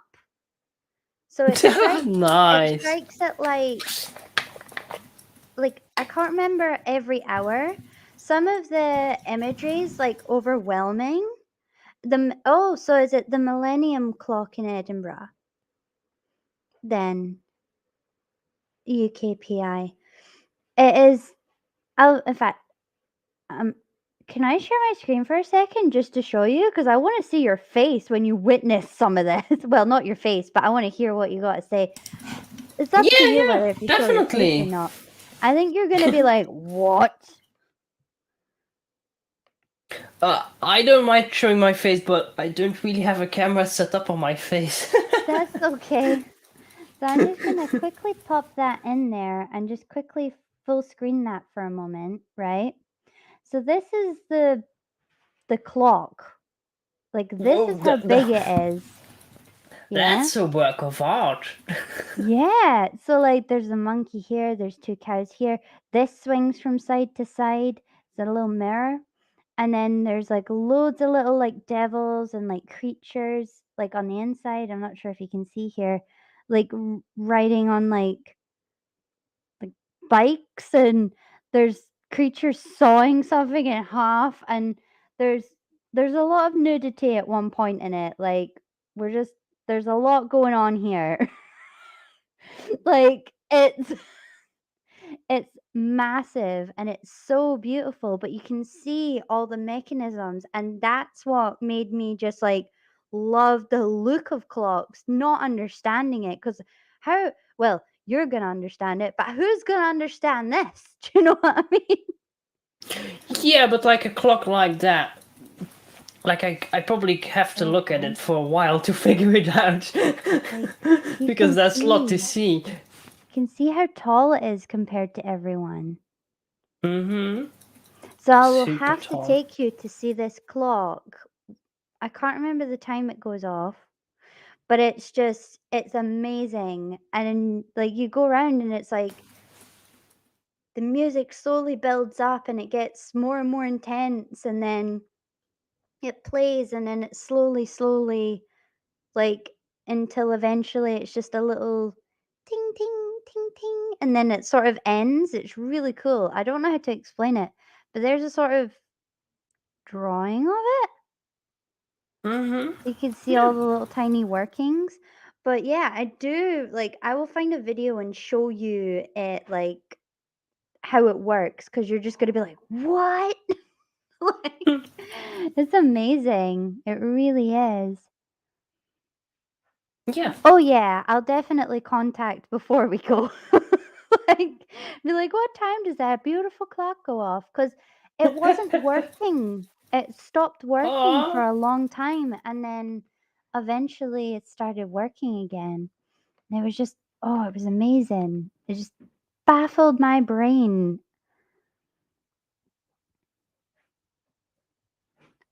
Frog clock. I love that idea. Millennium clock tower. yeah, Maxisa, indeed.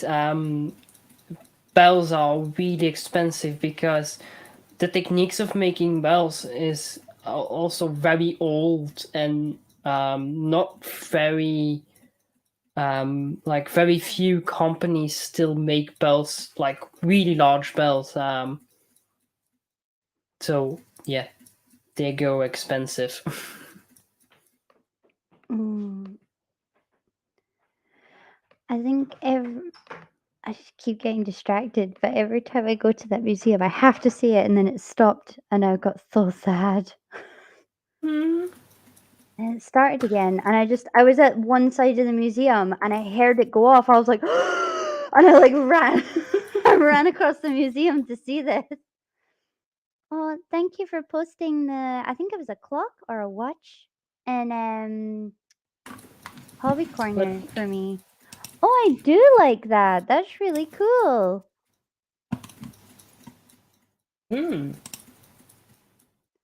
If you haven't seen it, it's mad.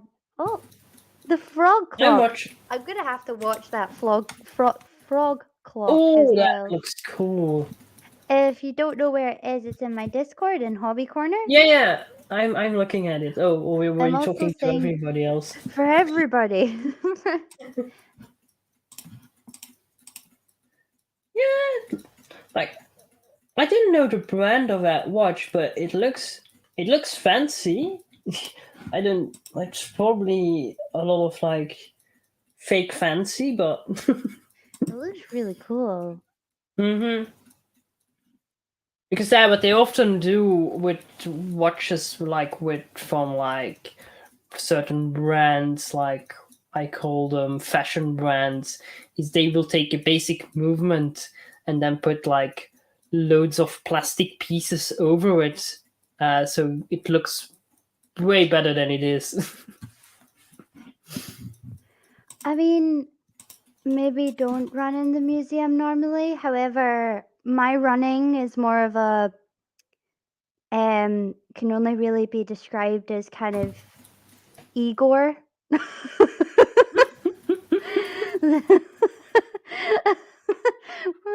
Because I had my backpack on that was heavy and my hip had given out, so I was like, "Ah, yes, master!" Like running to the clock.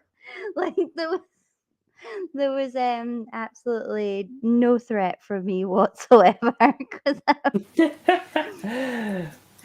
back to your lovely clock you're showing us. So this is I showed the big clock earlier, Mhm. and it had some way of synchronizing itself, but a lot of older clocks did not have that feature, and this is one of them. And basically, the way it works, you can see this wheel actually, and it has notches cut out of them, and on the front, every time it is an hour over half an hour, a notch will lift this and it will start going. Now I will quickly turn it around. So every time that happens, it's half an hour when it lands inside of the dent, of the detent. Now it is striking an X amount of times to notify an hour. So basically the way this works is the notches get longer and longer. So you start at Mhm. one, and then two, three, and you get gradually longer until 12. No, because 12 is the maximum that a clock can strike. And the way the half hours are done is that it falls inside the same detent. So it's half an hour and it falls. the next one, it's going to fall, but it's on the edge, and it continues running and continues striking until it falls in the next detent, which is an ingenious system. It only has one downside, and that is the same as the previous clock. It's user input.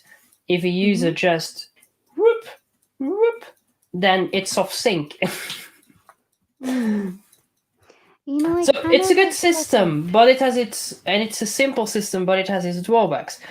Some clocks did something where they would put a piece of string on one of those levers.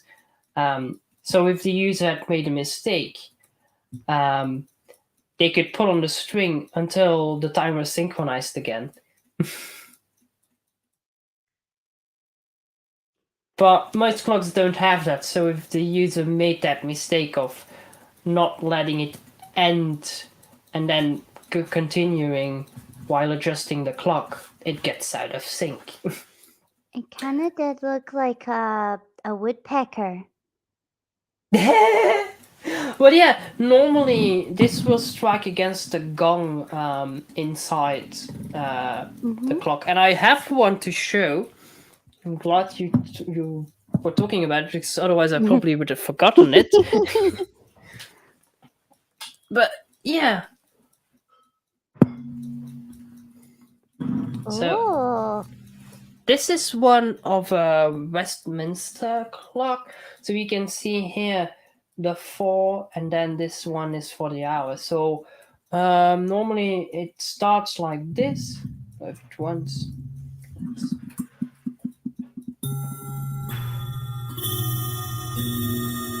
And then I think it does.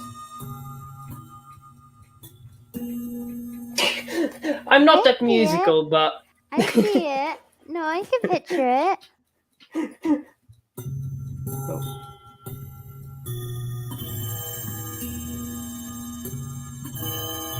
And then it will do on the hours, it will just do.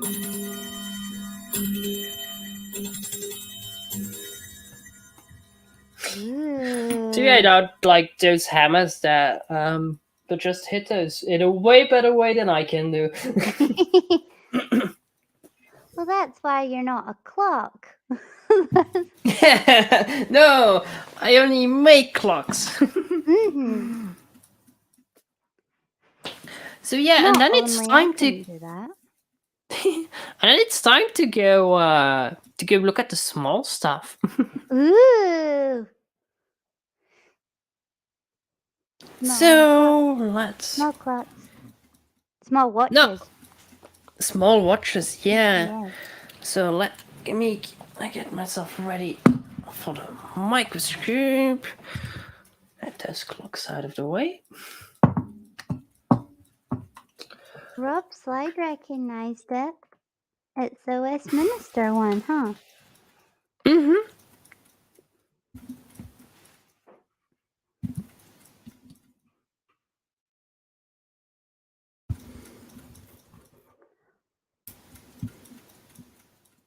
Oh, we got the big clocks sneaking over there.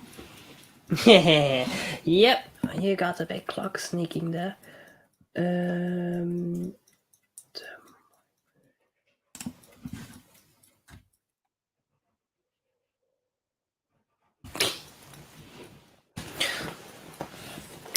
So yeah, to give you an idea, the area you are seeing from there to there, it's 3 centimeters by 5 centimeters, just to give you an idea of perspective. By the way, we can still see your other cam unless you want that there. I'm just throwing that out there in case. Oh yeah, I put it there on purpose. Okay. So you can kind of see what I'm doing, because the problem is with the view under the microscope, it's so zoomed in that sometimes it can be disorienting. And a bit confusing. So that's why, like, if you see me moving around like this, it's kind of better. Oh, look at that. I don't know if it's, I think it's pretty good in focus, but so this is a bit of an older watch. And it's also this was what used to be like a gentleman's watch. If you would compare that to what would be considered a gentleman's watch today, if I just put it in frame, like you can see this fills the like this can't even fit in frame. This does. It's just, but it does. I like the older So one better. yeah, the thing is, in the first like when watches became a thing for the general public, and we are talking like it started like in the 1920s. Hmm. Watches have existed for years before that, but they were like one-offs.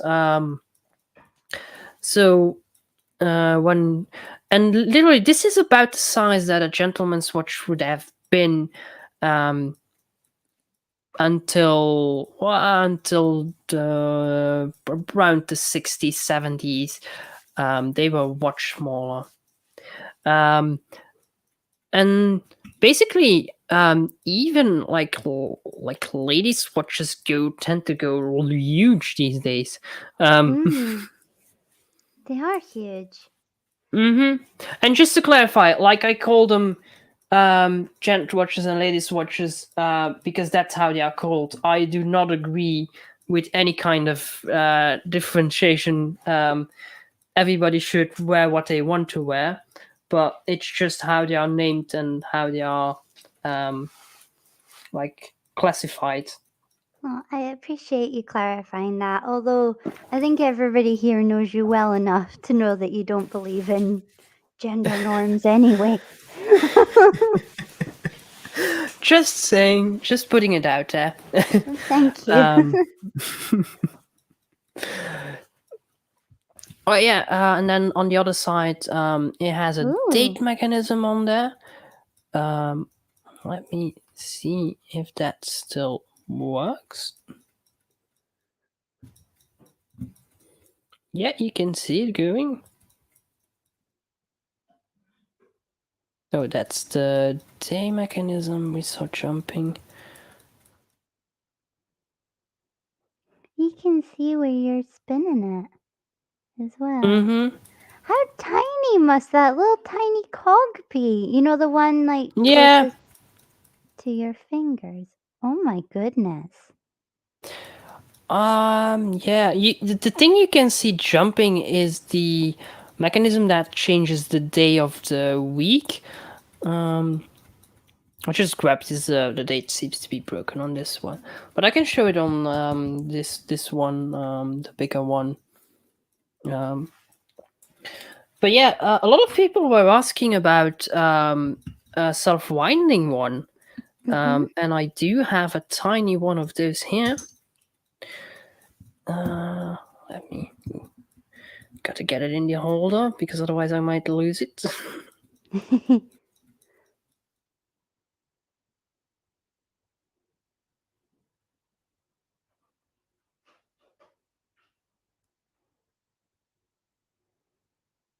Oh. And let It's me neck. get something.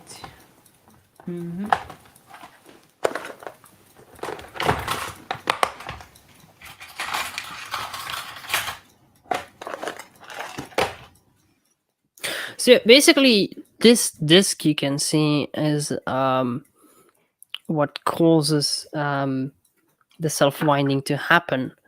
So this one is a fancy one because it will self-wind in both directions. You can see the two little gears there. And basically, I don't know if it shows up, but basically our two gears stacked on top of each other. I'm going to zoom in a bit.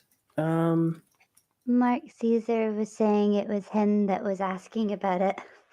I'm sure a couple of other people did ask about that. I think I did at one point. Can't remember now. So you can see there are two rows of teeth. So basically, are two gears stacked on top of each other, and in between there's a ratcheting mechanism. So if I turn this way, both the gears on top of each other will go the same direction. But if I go this way, they go a different direction. That's because you can only wind this mainspring in one direction. But so basically, you are either way the disc is going, um, it will wind self-winding. So here, this is a reduction gear, two reduction gears, and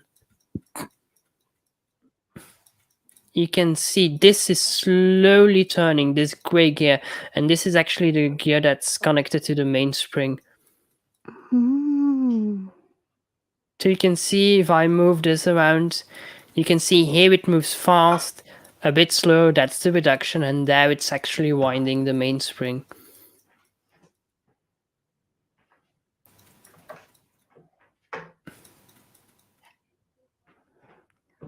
Oh.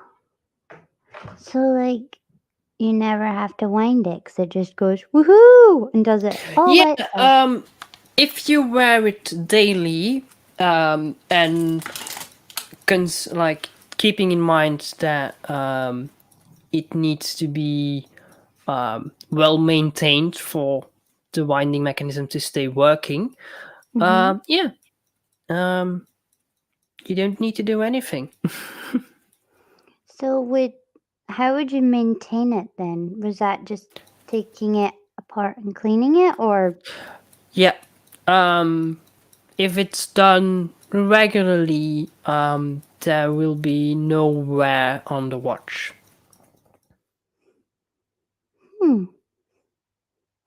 Okay, now I know that my watches now need to be maintained.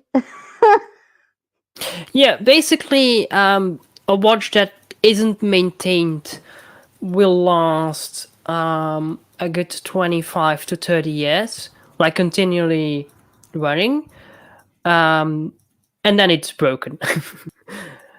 And in a lot of the cases, it can still be repaired. In some cases, it's a lost cause, but it's pretty likely that it won't be able to be repaired into a factory condition. So is Mark right then, saying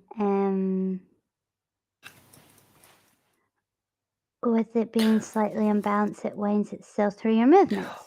Yeah, you're right. So basically, if I move this around, it will always point down, and it's not a. It might work better if I zoom out. But it has not, like, it's as imbalanced as it can be. Mark sees Like you can see, oh, sorry, like you you can carry see on. that there are two cutouts here, but they counteracted that by making it more heavy here.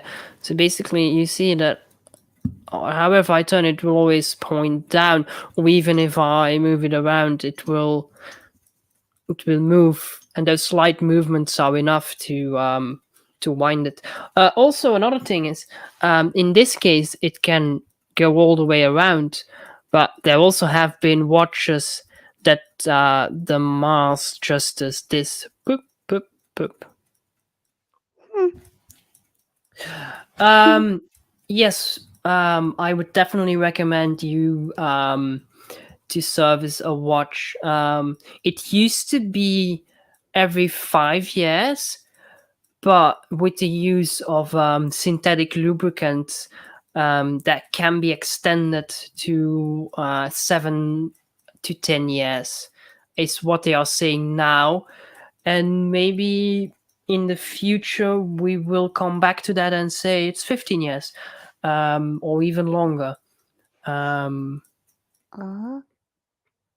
And Tusk also has a question. What's the best clock/watch Mr. Wonderful has ever worked on?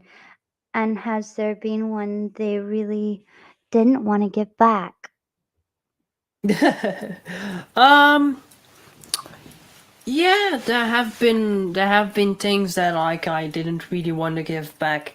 Um, there was um, there was a one time somebody brought in an old nursery clock, which was basically a porcelain elephant. Oh my Um, goodness. yeah, and then in the belly of the elephant, they had put a really gorgeous, well made French movement. Um, and it was just a really simple, like it would only tell the time, but it was really beautiful. Were you like, this is mine now? Yeah, it was like I was really sad that I had to give it back. Um, and watches, yeah, I've had a few watches that I was like, yeah, but yeah, in the end, you gotta give them back. Here you go. No, I'm kidding. Yeah, like there was one at one point there was it wasn't a watch, it was a chronograph, like a stopwatch, and the guy had brought it in, and they had said that I needed to fix it and then he would sell it. So I fixed it, and like later on, I called him and said like it's fixed. And I was like, in case you don't already have a seller for it, I want to buy it. But he had already found someone for it. So sadly, that was a no. Aw. And it was a attack. No, it was a higher stopwatch, because the brand we have now is Tag Heuer, but it's a fusion in between Tag and Heuer. That So is it was a super special. pre-fusion. Yeah, that would make it pretty. Like, it was a beautiful one. It was also special. Yeah, let me quickly show the date mechanism on that one. Also, when you're done, I remember there being, I'm sure Mark asked, and I can't remember who else did, about the crystals and the watches. Yep. It's right here. I won't Ah, forget. okay.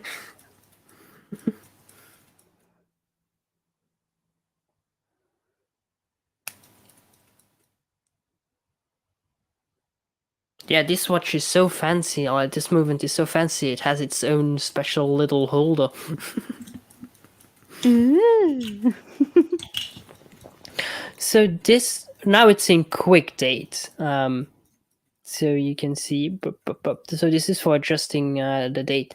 Also, while I'm at it, in the manual of every watch, it says that you can't use the quick date adjustment in between 9 o'clock in the evening and about 1 o'clock in the morning, for reason being that those two levers you can see on those gears, they will engage to move the date disc, and they will be in a critical position at those hours. And while they are there, like for example, if it would be there and you start using the quick date, you will run into those, and Oh, you're gonna damage something. You're either going to damage those little teeth, or something here or something there. So that's why it's really important to keep in mind that rule. I don't know how to pronounce the name of the watch, so I will leave this one for you to read. Lovely, Mr. Yeah, Wonderful. it's a tack higher, and yeah, um, you've already talked about that watch, if I remember, Mhm. Yeah. um, and yeah, I can imagine how that must have felt. I lost it. Yeah, that's something. Like, it's really like, yeah, definitely while, yeah, being in the military, I can imagine that a watch is something you really like rely on, and Mhm. that it gets a special place in your heart.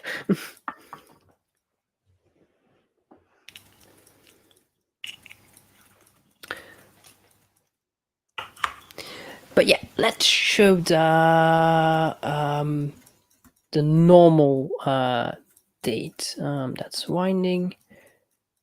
That's speed. So, and then there's one click more. So you can see, this is this date disk is what we call in French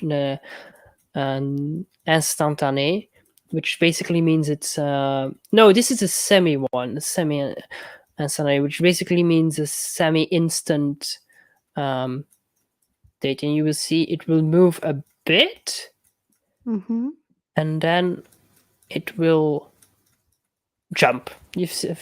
So that's basically the way it works. And then it will push us a bit further. Let me show that again.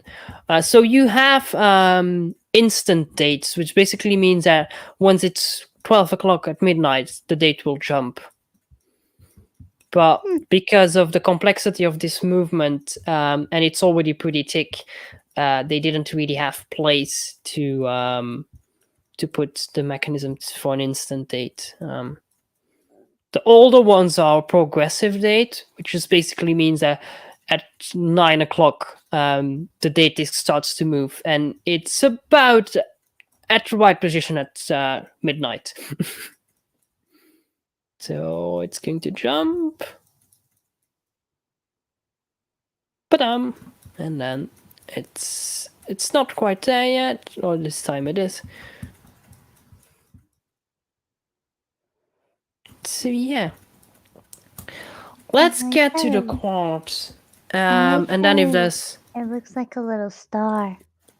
Thank and you. then if there's time left, we can do some wild cards.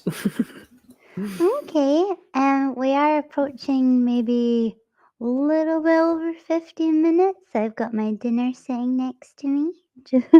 um, just throwing that out there. So if you've got any questions, better start asking them.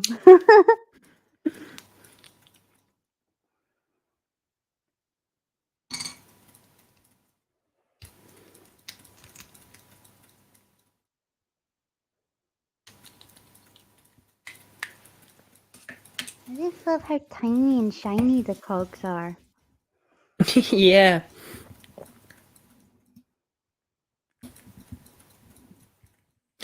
So this is a quartz watch.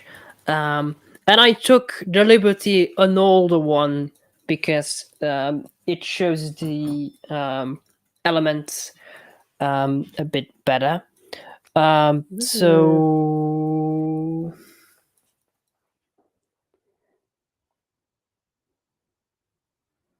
I'm just reading Tusk's question.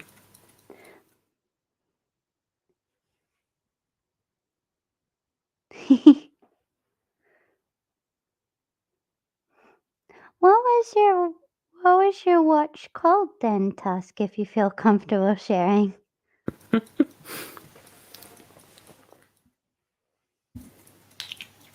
So yeah, Rob Slade said, "I have a question for the clock person. What time is it?"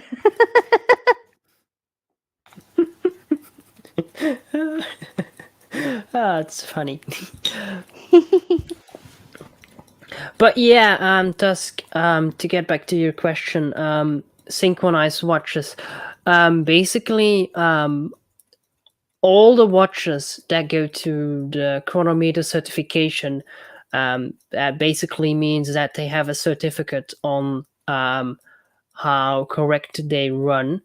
and Takahaya is one of the companies that makes watches that do the certifications. And one of the the things that is needed for a watch to get the certificate is what he says. It's something that a means of allowing you to adjust the second hand. Why isn't it on most normal watches? Is because they don't run accurate enough for it to be a real concern. Oh, I've just realized it was a question. I thought it was a little rant. No.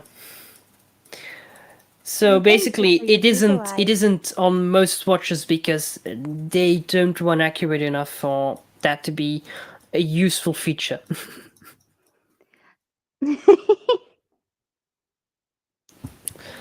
So, Sorry, I just seen his other comment. That's a private matter between Eric and I.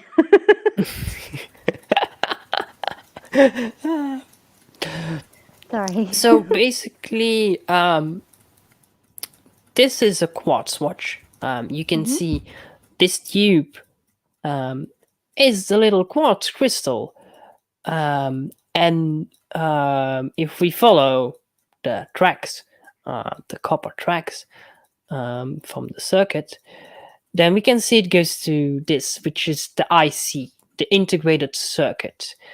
And what basically the IC does is it divides the frequency of the watch crystal, and then it makes it in something that can drive this, which is the coil. And the coil is basically like an electric motor.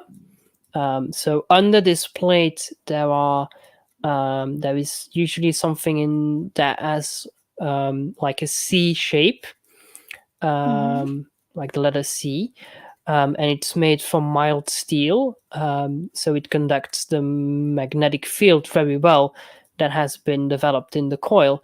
And then somewhere under here is a small magnet that will move. So basically, it sends signals to here that drive the coil that makes the small magnet move. And on that magnet is a little gear that will drive the rest of the mechanism and will drive your hands eventually. So that's basically how a quartz watch works. And this, it says here, it's an unadjusted one, 6 joules. And unadjusted means that it came out of the factory running at a rate whatever. And that's why you see a trimmer here. So this is a trimmer cap, and it goes right back to the crystal. And this is to tune the crystal in order for the watch to run correctly. So basically, you would put a screwdriver in it and until it would run correctly. They had machines for them back in the day that way they can put them on and read out the frequency. But since none of the, like, all quartz watches, the movements come out of the factory adjusted these days. It's not really a requirement anymore. Oh. Why did they change it? Well, basically, that's a bit of another piece of history, and it's a bit of a dark piece of history, because the quartz watch wasn't invented by the Swiss. It was invented by the Japanese. Basically, the Japanese had announced that they had the technology, and the Swiss watchmaking industry knew that it would be a bad time for them if the Japanese came out with the quartz watch first. Long story short, the Japanese won. The Japanese were able to make a quartz watch. And the benefit of a quartz watch was that it was cheap, much more accurate than a mechanical watch, even a top tier mechanical watch. So it was what so the quartz watch was invented by the Japanese in 69, and by the early 70s something started in Switzerland that's called the quartz crisis, because a lot of Swiss companies that had been around for ages went bankrupt because of that. Because Oh, suddenly everybody was buying a cheaper watch from the Japanese that would run more accurate and didn't need servicing that much as a mechanical watch. oh dear. And that's why those early movements, because this is one of those, this is an early Swiss quartz movement, they were very rushed put together. Because it was either putting those watches out or go bankrupt. Oh, I didn't know that. Yeah, and one of the companies that rose out of that quartz crisis was Swatch. And Swatch later ended up buying up a lot of those old watchmaking companies with the money they earned with the quartz watches. So now we don't longer speak of Swatch, we speak of the Swatch Group, and the Swatch Group has 27 brands under their name. And Oh, those are all companies who went bankrupt or almost went bankrupt during the quartz crisis, and Swatch bought them over. and we have one of the shops here too.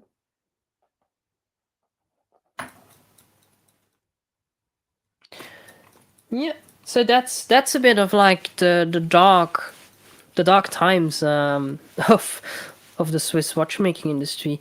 Of course, over the years they recovered, and people said like, oh yeah, I want to go back to a mechanical watch. Mm-hmm. But yeah, it at one point it was a really dark time. It is.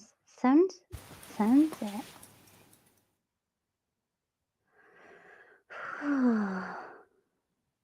Although there is a lot of different things and hobbies that have a really dark past as well, huh? You wouldn't think it when it comes to watchmaking, though.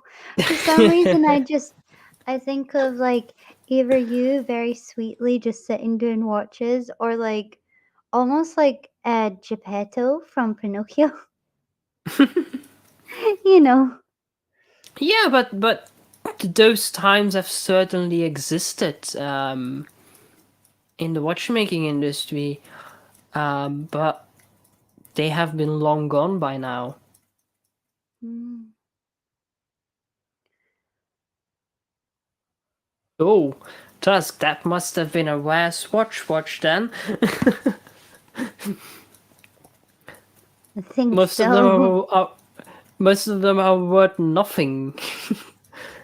Because at one point, Swatch started to make watches that couldn't be serviced. Oh dear. Like you could only change the battery on it, and if the movement inside died, you were done. Oh, why did they do that? So you had to buy another watch from them, Yeah, like smartphones.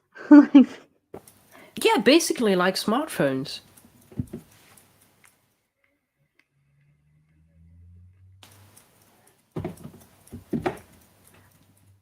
Do you have anything else you would like to talk about or show us? Yeah, I would like. I have one watch, and then I have a few bits of like a few animated things I want to let you see, and then we can finish the stream in Mm-hmm. all joy. This is one of my personal watches, and Oh, it's pretty.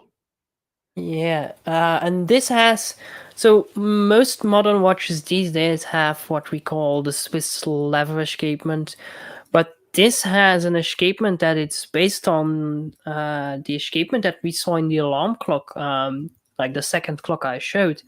Oh, Um, but it doesn't run too accurate. But the nice thing about it is the front. That's why I love this one. So you can ooh, see that the indexes they have something weird to it. Like they come up a bit, but they are not like there's a 3D effect going on. And basically what they have done is um this is a really thick piece of glass, and they mhm. have made cutouts in the glass from the indexes, and then they have painted those cutouts with gold paint. Fancy. Yeah, so that's why you get the odd look, like it's 3D, but it's like it's not because it's in the glass. Yeah, because I thought you could touch them. It looks like you can touch them. Nope.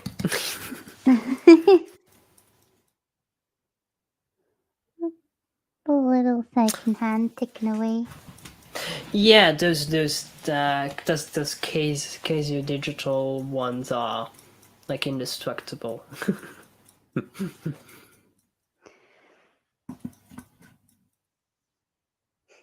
I think But yeah, it let's also go has a over. cool button that you can glue it up. Oh yeah. So I'm going to show like a few escapements to finish off, like see the animations of them, and then we Yeah. can end the stream. Woohoo! And if you haven't already, please do go and subscribe to Mr. Wonderful. The link is in the description.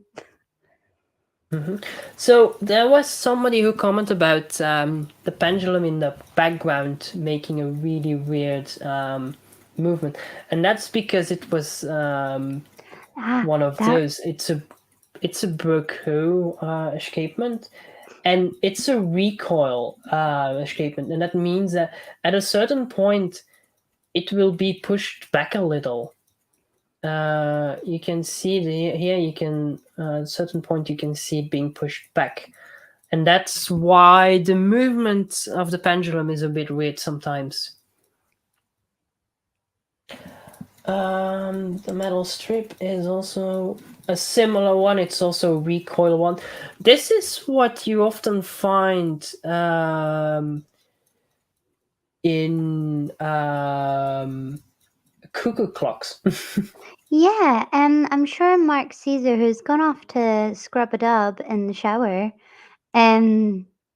said that they had, or can't remember the full details. My brain's a little bit foggy. There's been so many questions about clocks. But yeah, I remember most of the questions that you were coming back to were Mark Caesar's. Yeah, but I answered some other ones too, I guess. But he Oh, asked a lot of them, that's for sure. mhm. I'm going to quickly go over a few escapements just to show them like the complexity of them, and also the complexity is also the reason they are not used anymore.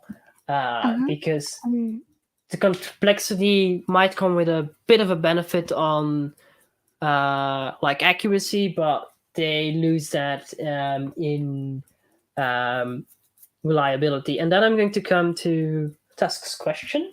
okay, I'll keep it up just so we don't lose it.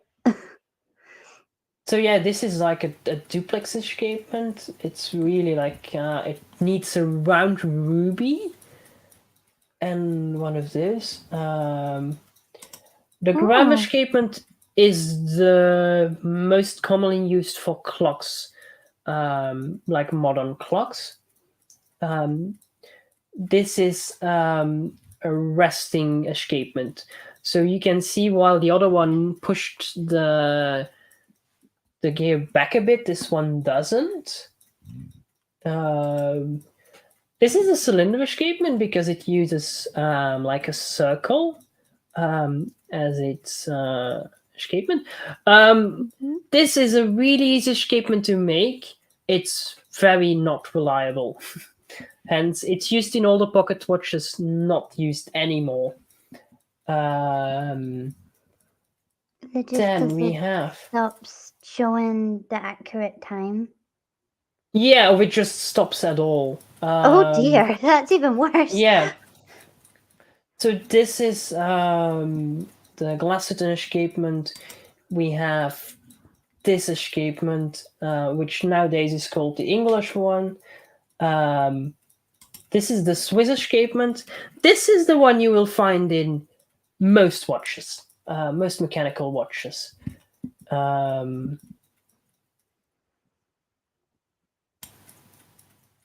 This is a spring detent one, and this one is the escapement that's found in the last picture I saw, the ship's chronometer.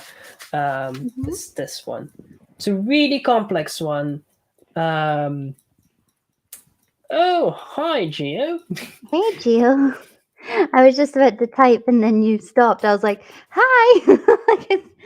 And that's why I said, like, those kind of escapements, they are made to be a bit more accurate, but are so complex. Yeah. They are really Um, cool. mhm. This is the Daniels one.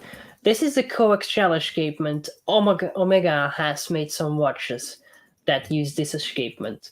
Um, also, it's more accurate, but they had a lot of trouble with it. They revised it, and it's better, but it still is a bit of a problem child. um, Yeah, and this, well, I'm going to show one more. This is the pin palette, and this is the escapement that's used in the watch I showed earlier. And then the first clock and the alarm clock. So this is a really basic movement, not escapement, not very accurate, but easy to make.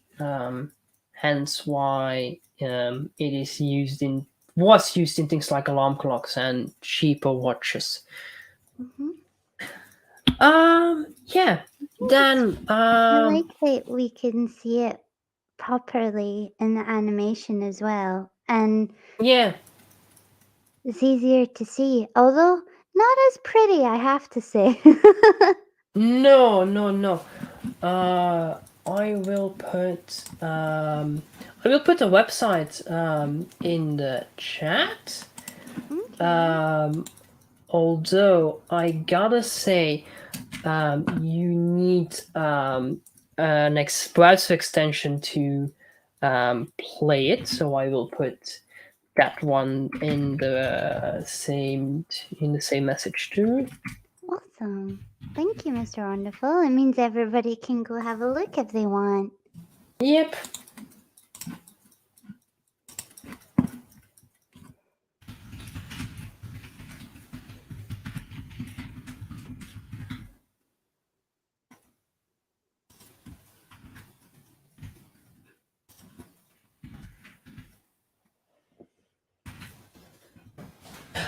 So yeah. I saw the yeah. So if I could own any watch ever made, is a question that Tusk asked.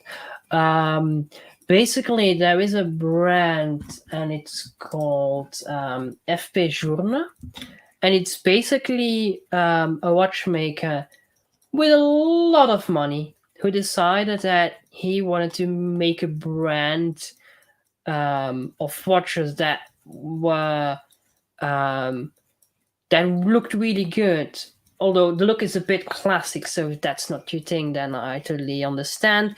But also had nice features, but were repairable by anyone which had a watchmaking degree. Because one of the problems is with more expensive, more specialized watches is that they need to go to the factory to be repaired. Oh. And he basically said, like, no, I don't want that.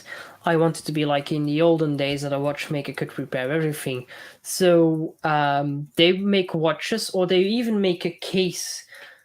You can buy a case of watches there, which is basically 3 to 5 different watches that are all the same style but are all a bit different. Mm-hmm.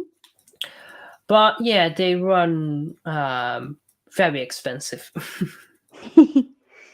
But that's like ultimate dream watch. Mm-hmm. Awesome possum.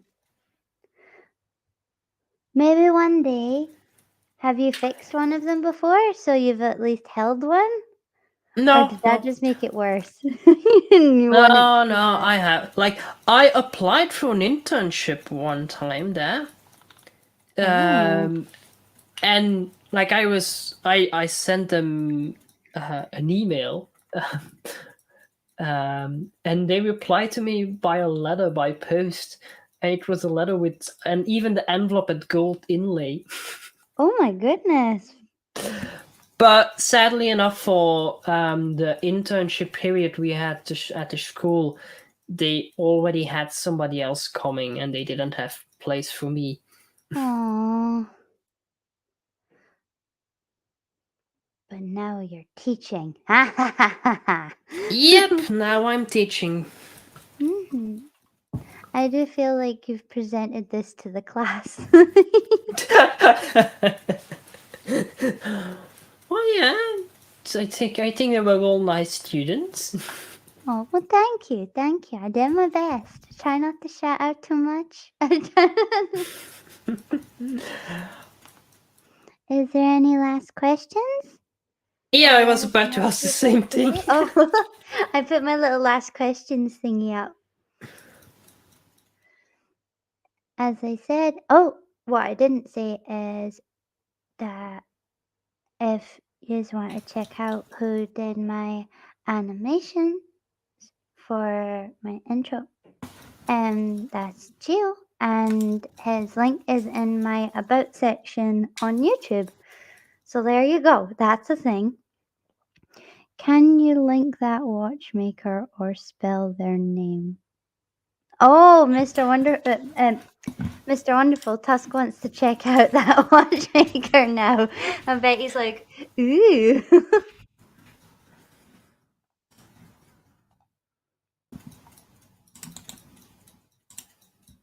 So after this, I Yep. guess we should say our farewells, huh? And then we'll join Discord. I will eat the rest of my dinner.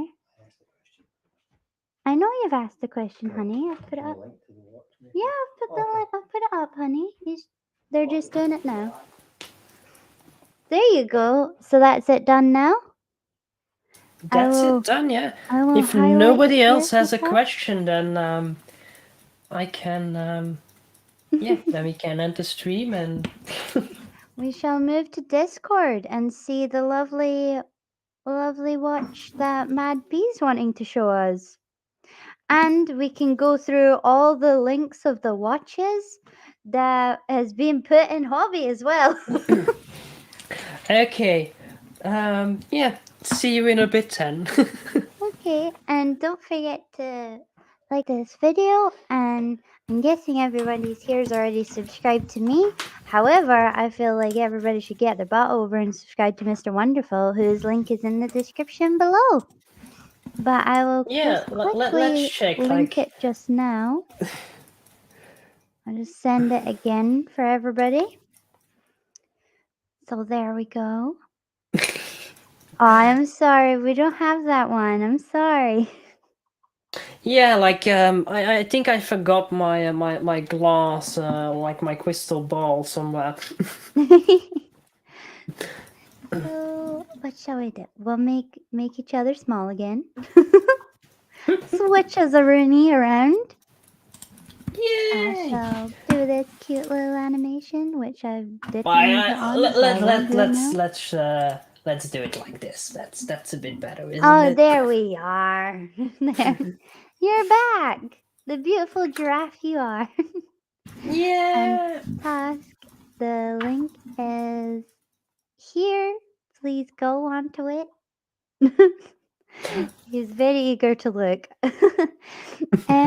So thank you so much, everybody, and thank you so much, Mr. Wonderful, for showing your craft. It's been really like I've not known a lot what to say because I feel very out of my depth, but you've made it less overwhelming for me, and I'm intrigued and excited to watch some more of your videos for when they come up. Yeah, I will. I will make work of them when I have the time. But it was really fun to be on the show with you. No. Because like I've done streams before, but it's always different when you have somebody like basically in a call to have direct input. Because No. if you gotta wait for chat to respond on something, it's a bit It could be yeah. a little tricky, huh? Hmm. So And also thank very you. grateful to whoever might subscribe to my channel. I have grown four subscribers so far. Woohoo! I'm So sure yeah. we can sneak a few more in. But thank you so much for coming on. It's really meant a lot. Tusk's just having heart palpitations at the price of that watch, them watches that you recommended. But thank you so much for everyone coming. And we It shall was send lots of love and roll the outro. okay. Yeah. Thank you, everybody. Don't forget to like and subscribe and share the love. Bye. Bye.